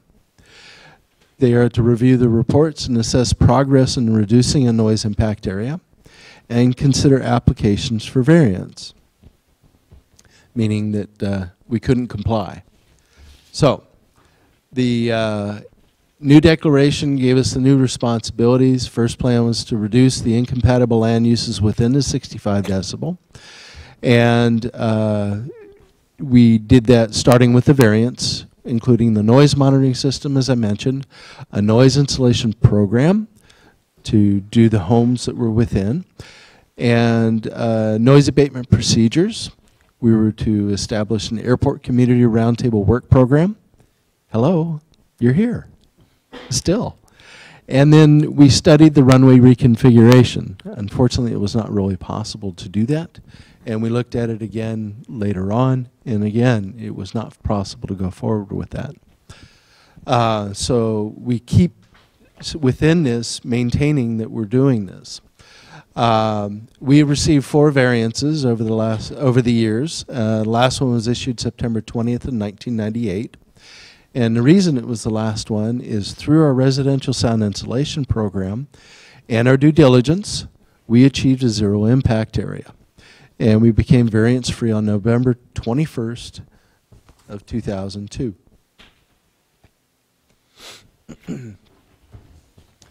When we completed the installation of our current noise monitoring system in 2006, we did a system certification, and it was required under Title 21, Section 5043. And on January 31st, 2006, we received the certificate of our noise monitoring plan being acceptable to the state of California. A little while after that, we requested the Division of Aeronautics grant a waiver for all of our noise monitors not using a 55 decibel threshold. Under the regulations, it says you have to be using a threshold on your noise monitors that's 10 decibels less than the 65 decibel requirement. And further on, and we'll get into the further on in a moment, but while we're here, that's Section 5001I. We followed up in 2009 asking for 12 noise monitors because the state of California said, no, we're not going to certify all of them, and I'll tell you why in just a moment. And we asked for 11 after that. When Site 8 was excluded, we had an issue with trying to validate Site 8. When you think of Site 8, and you'll see a map in just a moment, it's actually right over here near the Millbrae Corporation yard. It's very close to the airport, and it's very close in the backblast area. We couldn't get that threshold level certified. We went a little higher, being so close to the railway and the freeway. So we want to bring it out of the community noise so we're getting pure aircraft noise. So we elevated the threshold up around 65. So we asked for that waiver on that one. Unfortunately, the radar data for our flight tracks off of runway 1 start out over the bay. To do a noise to track correlation, that doesn't work. They're too far away. So even though HMMH tried diligently for us to prove that point, we couldn't do it. Now, I've been asked by certain Brisbane citizens to bring up some testing we're doing, which will involve a new methodology that will reverse. So we're not going to have a noise event and go find an airplane. We're going to have an airplane and we're going to say, match that noise event to it. Which one was it? And so it's going to reverse the process. We've looked at some of it so far, much better matching. So we're getting higher aircraft counts on that. And also, too, with the radar data that we receive now, it starts closer to the start of the power point on the runway rather than further out over the bay. So we're able to correlate those two and do a lot better with that. So we got all of our noise monitors, with the exception of one, waived. And the reason for that is under Section 5032, validation of the noise impact boundary. This green line perimeter here is our 65 decibel noise perimeter of our CNEL noise contour. This last line here is the kicker for it. These locations shall be selected to facilitate locating the maximum extent closure points of the noise impact boundary when the contour extremities encompass incompatible land uses. So you're going to be looking here, here, here, here, and here. Well, these don't count. They're over the bay, so it's not incompatible. We're out over here, so you would probably bring it in here. So we got Site 29 certified. We had 8, 9, 11, 5, 1, 4, 6, 18, 16, 14. All of those were certified, along with 15, sorry, to validate the noise contours. So we went above and beyond. The state of California would say that you only need to have 12 being at the extent, the extremity. The extremity for this might, if it grew a little larger, grow to 9 or 11. So I'll give either of those to the state. And then the closest one out here would be 18. And we would probably, at minimum these days, want to do 15 as well in case this came over. So that was the kicker. The state of California said, we don't need all of them. We only need a few. So the rest of these noise monitors and beyond up into San Francisco, these out here, 12 and then 28 down here further south, only need to be what we feel needs to pull it out of the community noise level to get the aircraft noise separated from it. So as far as the state of California, I believe the term they used for us was that it was a gratis thing that the airport offered to the communities to continue to noise monitor out well beyond the contour. I don't agree with that 100%. I will say that we're continuing to look for better processes and ways of doing it. Our ANEEM is one of the new technologies we're looking at to do it. We might be applying it to the entire system, which would do better correlation for us, better aircraft counts and numbers. And so we're always looking to be in compliance and go a step above. And that's what we have done with our compliance with Title 21. Do I have any questions? Janet. Thank you. So I'm not sure this question is for you, and okay, it's probably a very low-level question, so not as articulate as you were. One of the things that I've heard sitting on this committee for the last 3 years is not only the powerful feel of the noise, the impact of the noise, but the range of time that it's constant, it's always going on. So understanding and accepting that the airport is a business, it's, you know, it's huge, it brings a lot of money. Is there ever been a discussion on stop, quota, quit having so many, I mean, we hear every day, new flight leaving San Francisco or Oakland, you know, airlines has grown and now they have 3 or 4 more flights that are going. I mean, has there been a conversation about that, where we actually say we've reached a threshold that it's, you know, past the capacity of what the airport can handle, rather than continue to do this? And I get it's a commerce, but I'm just, you know, we represent the people of the community. Is there ever a conversation that's ever taken place like timeout? Just, to some or is that degree, just yes. a Pollyanna vision here? You know, I mean, like, I would say to some degree, yes. We discuss different items. Now, one of the ones the airport directors reported on is at nighttime, we no longer offer incentives. We used to still offer incentives up to, what, a year ago, I believe it was? And so that ceased. We no longer do that at night. We're not trying to incentivize operations at night. So we're trying to grow in a smart way. And when we can't refuse them. So if an airline comes to us and says, we want to operate at SFO, we say, okay, we'd like to work with you. And if they say, we want to operate at 3 in the morning, why? Yeah. So we will. no, huh? I mean, No, unfortunately, we can't. It'd be interfering with international, the federal government, Congress. Oh, well, that answers that question. So what we have to do is operate smartly. Right. And we will try to, at that point, say things like, we don't have Customs and Border Patrol at that time if they're coming in from a foreign country. And to get them here would cost you direct money. We don't have them here then. They operate from here to here, and they're not there then. So things like that. We try to operate and talk with them smartly and make sure that we grow well. Thank you. Yes, ma'am. Any other questions? Terry, sorry. That's okay. So in respect to the Title 21 update, yes, ma'am. You're talking about the 11 or 12 monitors that you're required by law to have that are set within certain thresholds. Excuse me? Only the 5 or so. Only 5, okay. Anything out of that does not have a threshold set by regulation because they are extra out of the goodness of your heart? Typically not set to 55, no.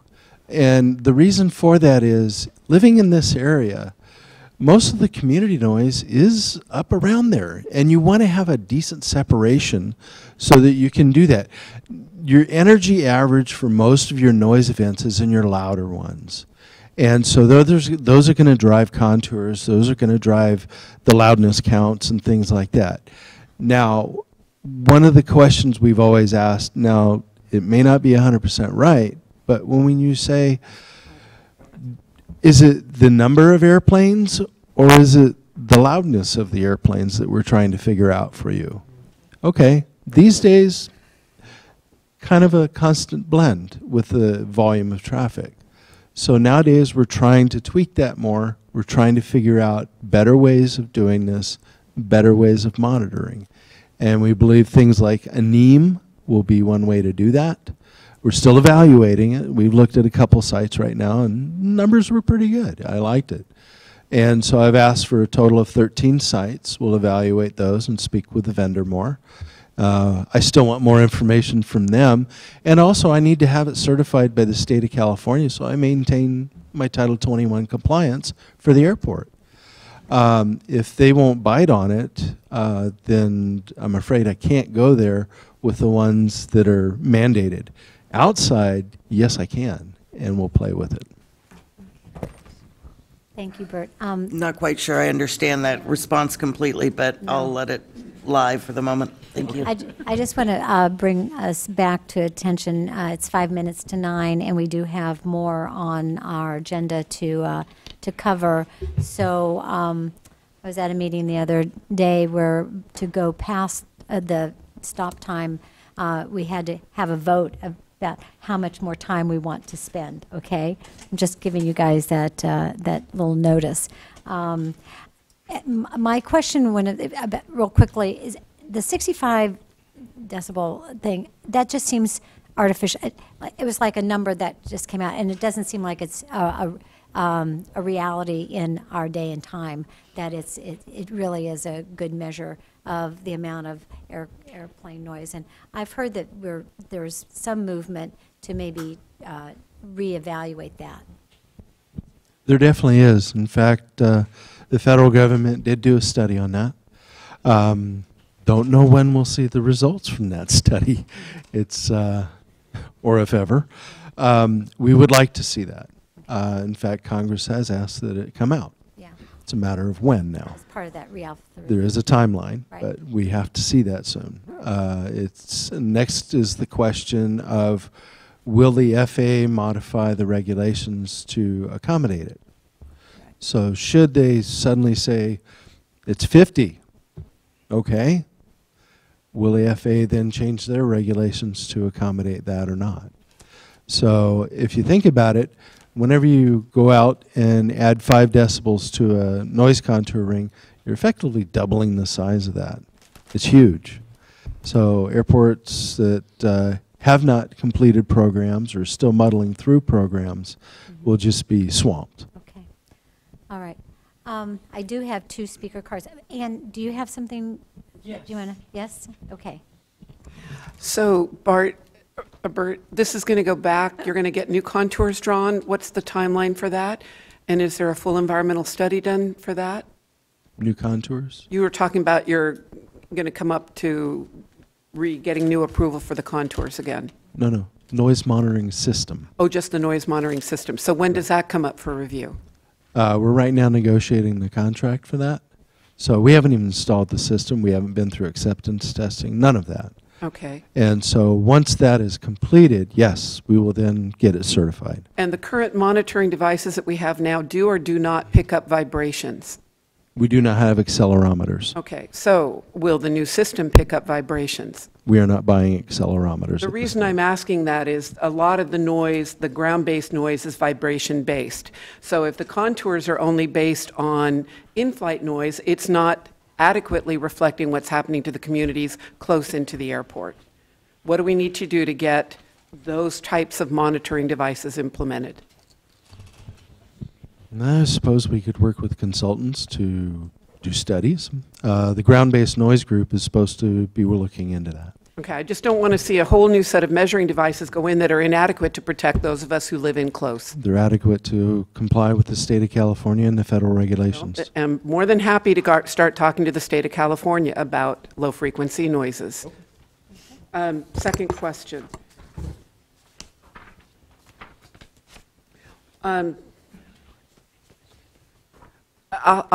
Is it best to have my city manager speak to the airport in terms that there are 2 monitoring devices in Millbrae, and one of them is right at the runway, so it's not really even being used to monitor or to set any guidelines?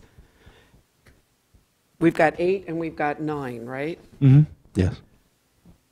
And yet neither of them pick up the noise that most affects us.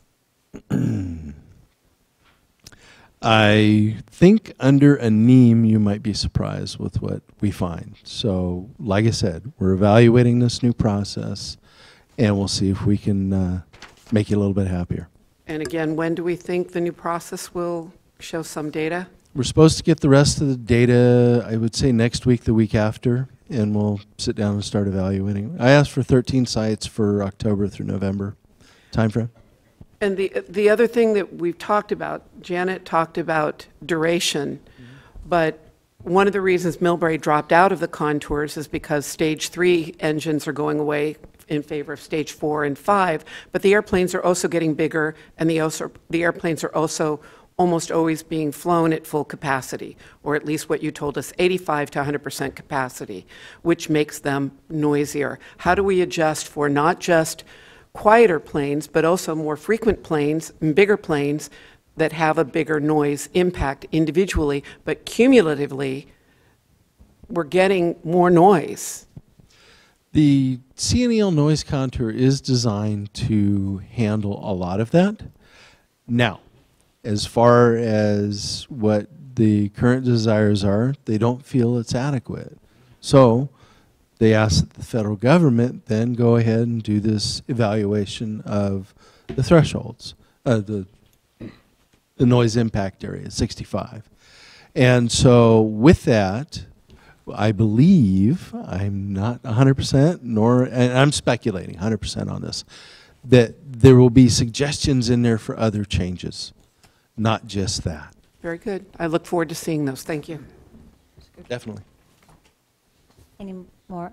I'd like to close. Oh, Supervisor Pine.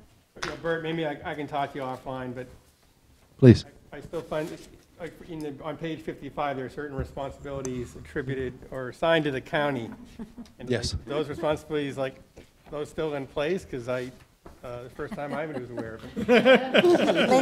Linda's taking care of them for you, I think. Linda's taking care of them for you. No, but there's, we're supposed, anyway, we can talk more offline. Sure, the definitely. county will submit quarterly reports to Caltrans Department of Transportation? Yes. So there's the culprit. There's the problem right there, yeah. So I can answer that for you right now. So what I'm in the process of doing is taking the last 3 years of noise contours, getting those updated to put on our website so that we can have those out for public examination. What I have been doing with Phil Crimmins of the Caltrans Division of Aeronautics is discussing the noise contours and the noise levels with them in the interim. Okay. All right. Thank you, Bert. I'm close this from the roundtable members and open it to public comments. Peter Grace and Mark Shul. Peter Grace of Brisbane. You have a comment on this item? Yeah. Yes. Go ahead. Yes. Absolutely. And we might need another battery on this mic. We got a red light. Maybe you could take one off the table. My name is Peter Grace. I live in Brisbane. For me, I've studied this a lot, and I'm really interested in it. I feel this is a very technical set of questions, and there's lots of assumptions that need to be explored. And I was wondering whether this back and forth would be better in a technical meeting, where you can have a better discussion about what's happening. You know, I can ask questions here, but it's to lose people. There are basically 2 things that are going on. There are 2 sets of monitors. There's the 11 monitors that Bert has got variances for. No discussion about those. It's the remaining 17 monitors scattered around the bay, or scattered around San Francisco Airport, that are the monitors of concern. And that is, as Dave Pine said, who is regulating in San Mateo these monitors? I've tried, I've heard it's the planning department. When I called the planning department, they didn't know anything about it. So I don't know what's happening. I wish that could be followed up, and you could ask Bert that question. The second question is about thresholds, and thresholds are really important. The quick synopsis is there are multiple letters that say from Caltrans and from Bert's office saying the threshold be set 10 below the 65 decibels, which suggests 55 to me. The fact that it's difficult to measure that is not an excuse. They've already done so at Mission Blue. You can go and look at the Brisbane study. They measured, they put the monitor thresholds at 55, and what happened? You got a lot more noise events than before. I don't think, that what happens at the moment is when it's set to 65, all the noise below 65 from aircraft is considered community noise. That's really important. We're not really separating it out. So I hope that you will ask Bert two questions. One is, who is the regulator in San Mateo County? And secondly, why is it not put at 55? You've done it before. You can do it again. Thank you very much. Mark? Thank you. Yeah, I thought I'd speak a moment about monitors. Actually, there's a lot of development at universities and in our backyard in Palo Alto on aircraft noise monitors. The FAA uses analog monitors, which really, if you think about it, is amazing.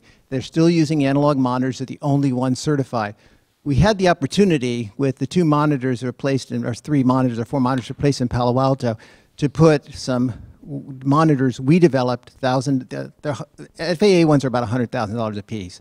$1,000 monitors that are developed in Canada, and statistically, they come in exactly the same on across the board. I mean, it's just statistically insignificant, the difference. There are university papers now being written about this difference or lack of difference. And so it will be very easy going forward to do quite dense meshes of monitors around the Bay Area or any regional airport. That should be coming out over the next year or so. So there is hope in terms of being able to come up with measurements that are accurate. The other thing is there's a lot of algorithm work that's been done to basically separate out aircraft noise from background noise, and those algorithms are quite sophisticated. That math has been done and is being tested and evaluated now. And the third thing I would say is, in terms of being able to know whether it's aircraft and tie it to, with about a $1,300 ADS-B in-unit and a Raspberry Pi computer and a Wi-Fi, you can actually tie what you hear in the air to what is being broadcast by the airplane as it's landing or in any position, and you can know exactly. So basically, communities very soon will have significant amounts of information because around the universities in the country, Stanford, MIT, others, have heard the communities and are actually working very hard to try to provide the tools and the data so that we all can have a better sense of what's going on and perhaps come up with some good solutions. Thanks. Thanks, Mark. Very good. All right. Thank you all. And we will continue this discussion. Good observations about bringing it to our working group meetings. Ricardo, you're next. Thank you, Madam Chair, yes. And I'm going to make it. I'm not going to go into very much detail, but so first of all, what I'm reporting on is our ad hoc ground-based noise committee. I want to thank the members of the roundtable who were there and participated, and members of the public. We had some great questions, but at the end of the day, that was the Bert show on last time we met, because Bert was just sharing all the information about SFO. So what did we look at? We looked at changes in infrastructure, namely changes in any building that were either built or demolished in that area. I'm not going to go through the list of the buildings, but we do have them, and Bert gave me a lot of detail today. also changes in the aircraft taxiing path. There was actually changes in the taxiing, I don't know what you call them, the taxiing, the taxiways.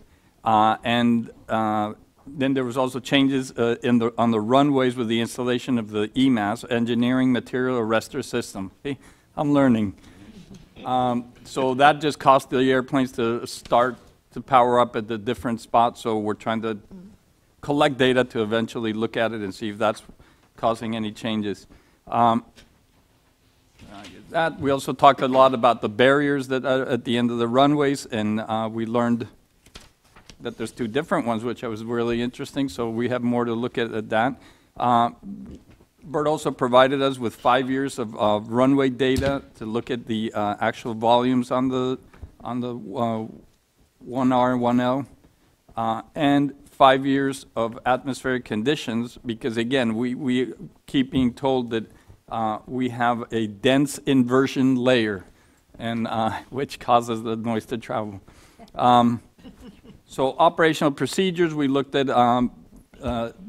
taxiways again. We talked about that a little. When and where the aircrafts power up to take off, and the changes in that. Number of flights, we talked about that, but we have the data to look at that. We talked about APUs, the auxiliary power units. For those who don't know, those are when the airplanes are at the gate, they usually run a small engine to create power so they don't have to connect to the airport. Accurate? Barely? Yeah. And so there is some noise created by those. We talked a little bit about that and the procedures and how the airport has changed that. Noise abatement departure procedures and how those may affect the backblast noise. And then we have other questions about the airlines and what their procedures are and how we can work with them. Construction of the Grand Hyatt Hotel came up, and that happened long after what's under construction now and close to being finished, happened long after what the time frame that we're kind of getting the, identifying the increase in complaints. And we are collecting also data, and did you provide us, I'm not sure if that was finalized, the data for the Burlingame, Millbrae, and Hillsborough for the noise monitoring for those? We have that. Somebody brought up, and I believe that was Ann, that brought up the Cal Ocean, what their data is for SFO.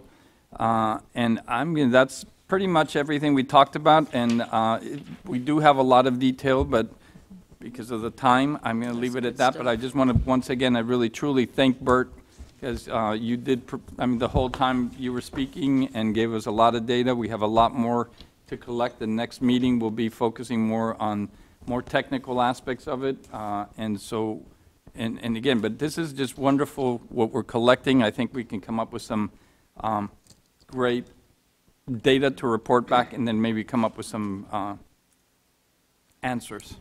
Ricardo, would you be able to give that to James so that he can put it on the website maybe as part of our minutes or update?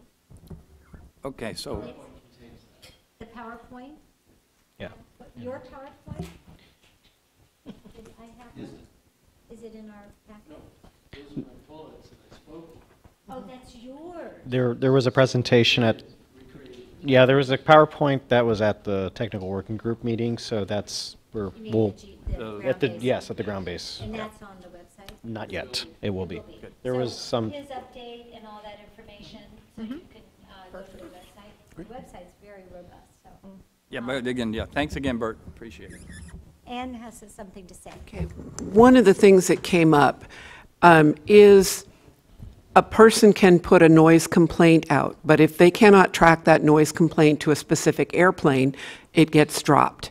So using myself as someone who has been sending through complaints, usually from the hours of 3 to 4 o'clock in the morning, they don't show up because of that. And it turns out that a lot of the low frequency noise, and Bert, you can please correct me, it isn't as easy to track that way.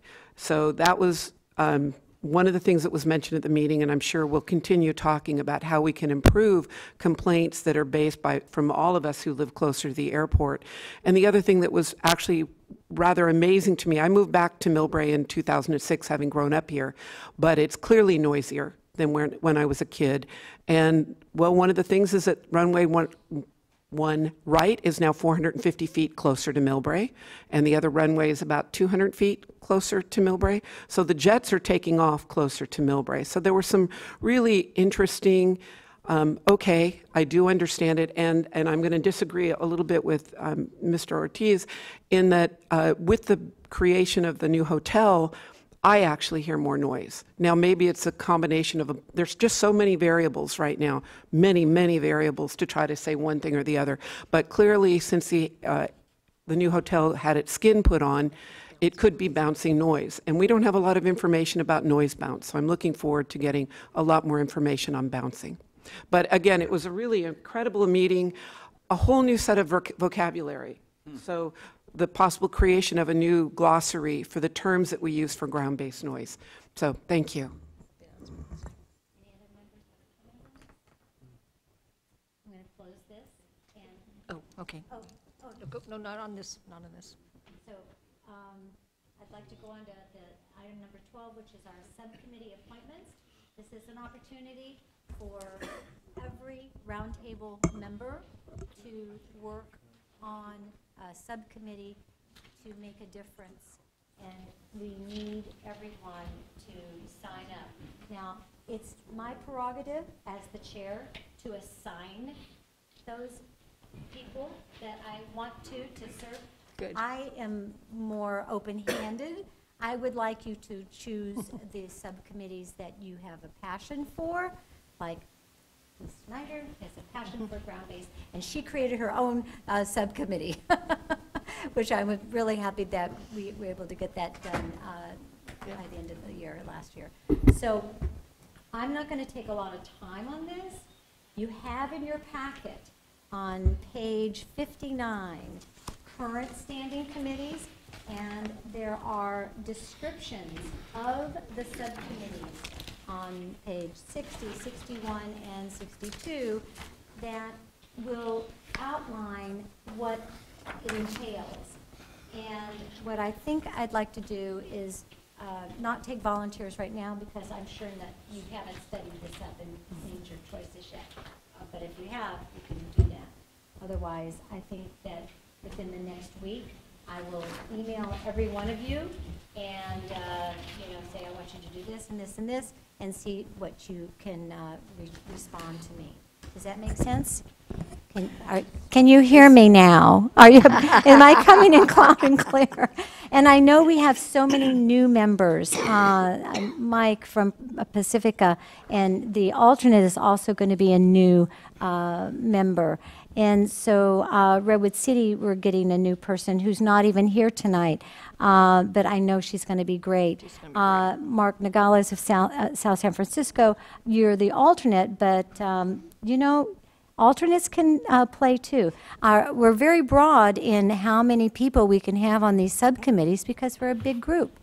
And I think the more the merrier, okay? Does that sound good? Is that all right, James, if we do it this way? Yeah. It's okay with you? Can I Carrie. interrupt just a little bit? Yes. I would like to put it out that I think that we would like to add a subcommittee to this working group, and we can discuss it at the next meeting if you'd like.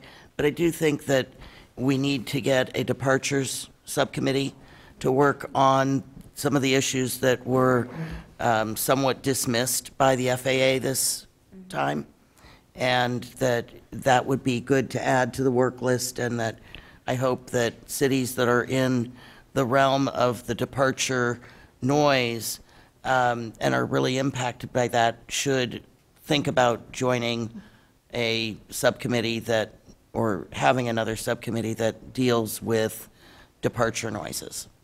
So I know that you've been a big proponent, and hopefully the next agenda we can make those 3 buckets and really focus on those, the arrivals, the departures, and then the the ground base. And just really fast, the way in our bylaws, when we had created the technical working groups, there's actually a departures and arrivals. So they're actually two separate ones. The problem is in the last few years, we've been consolidating our focus as one, but it was also very difficult that we were only getting maybe 2 or 3 on one and 2 on the other. So if there is interest to really have, you know, the split, then we don't really need to do anything. We already have that set up. Yeah. So. Okay. All right. So I'm going to close that item, and I don't think any members of the public want to speak on that, right? You can't come, but our subcommittees are open to the public. We announced them. Item number 13 is the upcoming Noise 101. It is a training. It's a boot camp to learn about all the jargon that you're hearing. It's really and good. It's important that you attend. So typically that's in March, and what I will do is reach out to the new members first and see what dates work well, and then expand it out further. Typically we try to do it as a half-day workshop that's at the airport. We spend a few hours doing the core of the boot camp, if you will, and then if we can accommodate a tour of the tower or the airfield as we did last time. But we really do try to spend a few hours on the actual terminology and get you all up to speed to be productive at these meetings and understand some of the basics with that. So anyways, I will reach out to everyone by the end of the week, early next week at the latest, to start zeroing in on some dates that work. Any questions? Okay. Do we have one more, my page, do we have another page? Yes. Aviation news. I knew. You were going to forget Justin, me, huh? I was You were going to forget forget me. about you. Oh, I can my make it goodness. really quick. Justin, okay. Well, it's in there. Aviation news update. Yes, and Bert, you don't have to pull it up. It's okay. I'll wing it. But all right. Okay, it's in your packets too. It's coming. There we go. All right. Obviously, we know about the shutdown and the FAA and not being able to participate in roundtables. There's, for us, there's no indication that any airport noise mitigation efforts, such as sound insulation programs, were affected during this time. Their airport noise report reported there may be delays to the 20 studies provisions that were included. I'm not sure how true that is. FA's here, but I'm not going to put them on the spot. But obviously, delays are delays, and they're mandated to get those provisions done. So, yeah, no pressure. So we'll move on from there. London Heathrow, I just thought this was an interesting item. They're actually consulting with local communities regarding plans for future airspace. Taking into account alternating runways and airspace, directional preference, night flights, things like that. So very interesting, I think. So we'll move on. The FAA Noise Complaint Initiative, I just wanted to touch briefly on that. This was actually talked about in an ACI meeting. And basically the purpose is to identify how the FAA can more efficiently and effectively respond to and address the noise complaints. Part 1's to identify and implement policies and procedures on how to respond. And Part 2's evaluating potentials to better address the underlying issues. So they develop a process for that. If you go to the next slide. It starts essentially with the Office AEE is the acronym, and it's a process database. They do the tracking system and the website. The RA office is a single collection of the data and the coordination point, and then it goes on from there. So they're basically coming up with processes to better address complaints and responding to those complaints that they're receiving. Next slide. I won't get into too much detail on the noise model, but the noise model is always constantly being updated. It's AEDT, or Aviation Environmental Design Tool. Version 3A is going to be a FAA-only version, internal for improvements. There's a version 3B that's going to be released in March. And it basically includes, I know we talk about BADA 4 data here, which is just basically better performance data to improve accuracy. And I think my favorite, just because I gave I actually gave I guess, an educational lecture to 5th graders last week on noise, about 100 of them. It was quite interesting. Great. You couldn't imagine the questions that I got afterwards. Yeah. Right. They all have heads. This was down in Southern California, so. But SFO started an actual high school education curriculum for sound, and I gave some details of it, and it meets state requirements, and it was created by and for teachers, so I thought that's pretty neat. So what is it being taught in any of our local I don't know if it is yet, and okay, yeah, I guess they're waiting, yeah. Whole new module for AP Environmental Science, yeah. All right. Bert will chime in. Yeah. Go for it, Bert. The Noise Abatement Office was involved in this. We were asked by the Communications and Marketing Department to do this. It's for high school level students, and it satisfies a physics requirement. So the chapter they're trying to do is waves.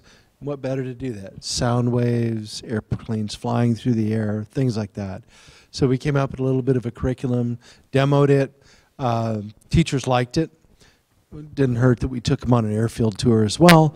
And so buttered them up, and they came back and said, yes, let's do this.